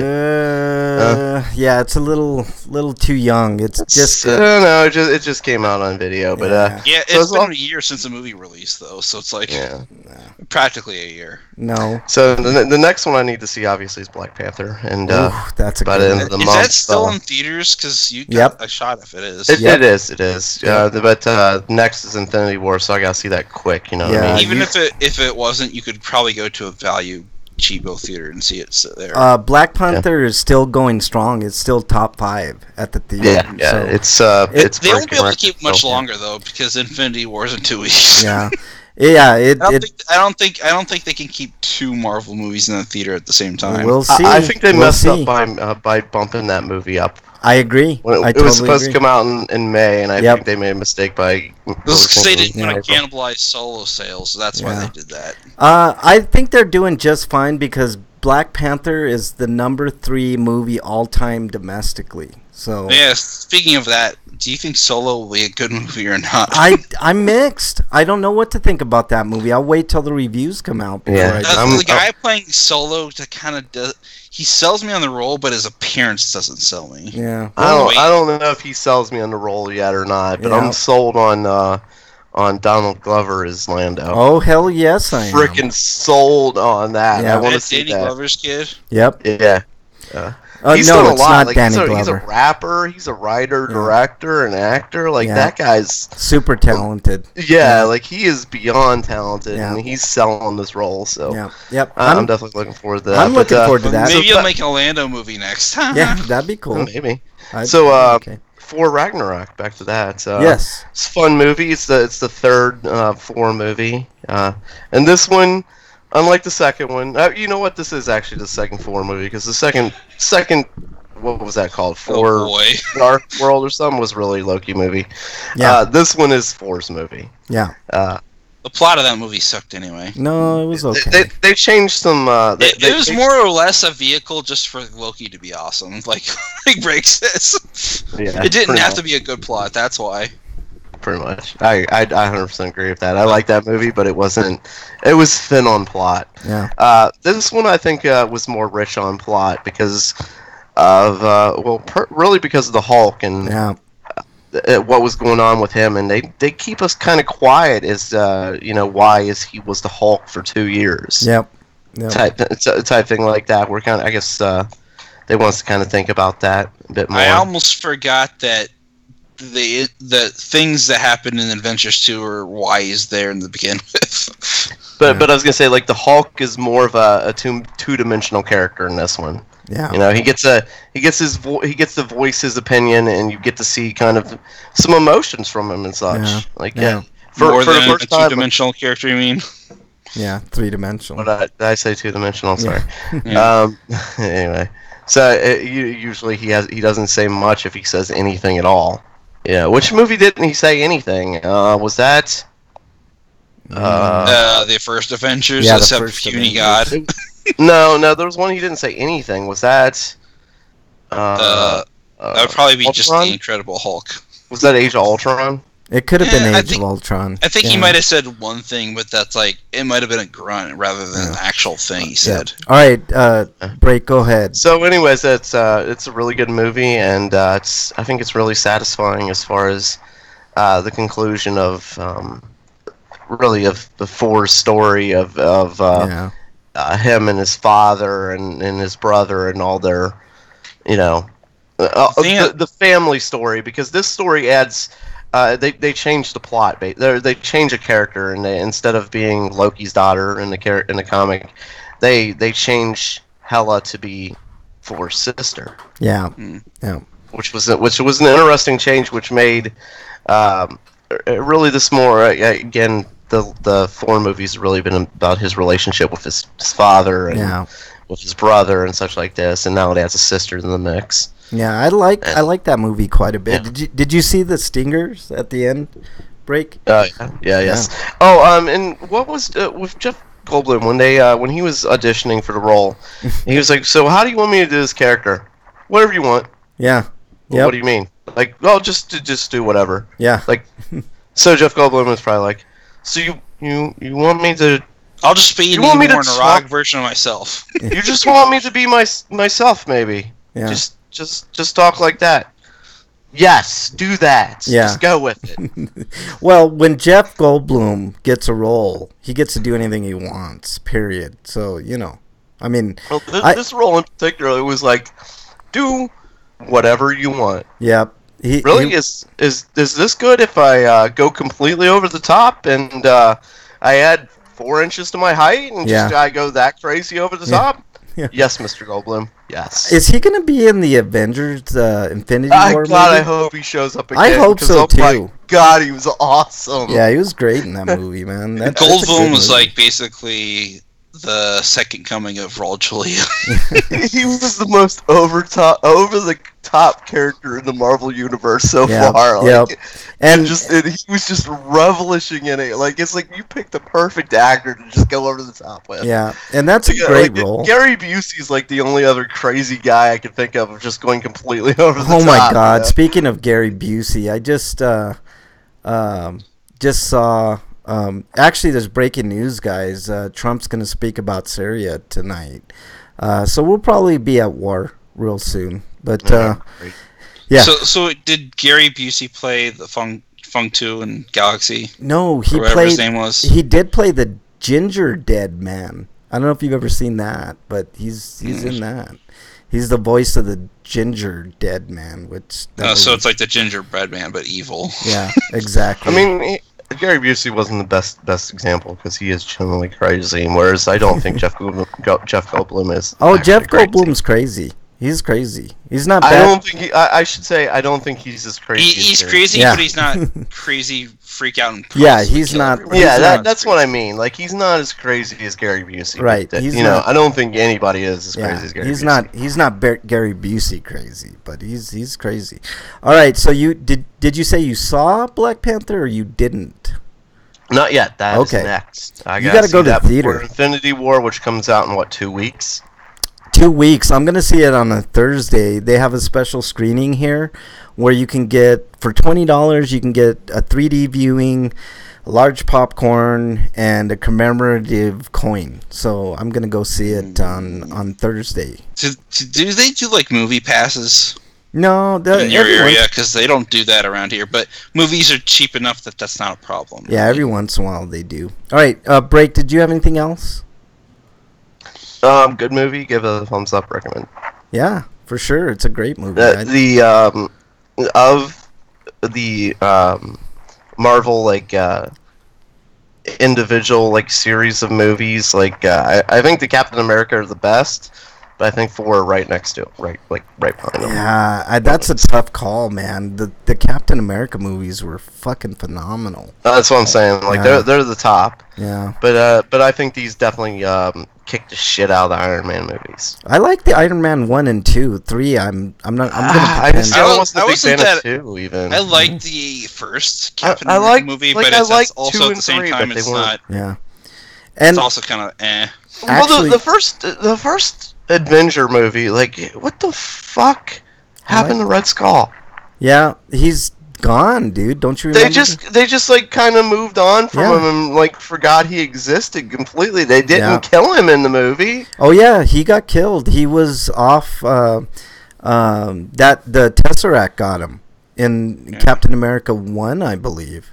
I never saw him die. Is what I'm saying. I'm saying they just kind of he's dead. Let's go on. They gave you the impression he died. They didn't out and out say it, but yeah, I know what you're saying, Break. There was no oh, I see he died right there type deal. No. I mean, that's fine. It's a cinematic universe. We don't expect any of these villains to come back from their conflicts. Yeah. Because they'll just use another villain. Well, that's the thing. Marvel has a big time problem with villains that I hope gets solved with this Marvel Fox deal coming down, Disney, Fox, whatever. But Oh yeah, speaking of Marvel's Capcom Infinite sucked. So will they even make a 5th one? And will the 5th one actually have X-Men in it now? Maybe we'll see. All right, let's do our plugs. Breakman, your plugs, please. You can follow me at break_man and at RPGrinders on Twitter, and that's it. All right. That's all you can follow me at. And that's it. Leave me alone. I'm That's just kidding. Please send me something on Twitter, please. Eric, your plug, sir. You can find me on sites for reviews on sites I've written for, BostonBastardBrigade.com, TotallyGN.com, HonestGamers.com, and VogNetwork.com. And there's also my YouTube channel, Funny Too Man, and you can find me on Twitter at EricRPG. All right. My plugs are as follow. Dungeon Buster was in chat. Thank you very much, Dungeon. Bridget was in chat. Thank you, Bridget. She's sitting You're right welcome. here. You're welcome, she says. All right. And then you can get me on any of the systems. It's RPGrinders with capital RPG. Any except for the Switch, because you don't have that. Yeah. But I think I still have an account on Nintendo. The Nintendo Network ID. Yeah. So you can find me there. And what else? That's about it. We're live every Friday, so if you want to join the chat, please do so. Friday at 7 on YouTube or Twitch. Either will work. I look at both chats. So that's about it. Anything else you guys got? Don't tweet Neil deGrasse Tyson unless it's to review him. Yeah. Tell him exactly. What somebody needs to do is they need to meet him in person and tell him exactly what the fuck is wrong with him. Yeah, exactly. All right. So I don't think anybody's actually done that. Yeah. Let's have a safe Friday the 13th weekend, everybody. Stay safe out there. We want to see you back here next week. Until then, we are out. Later, everybody.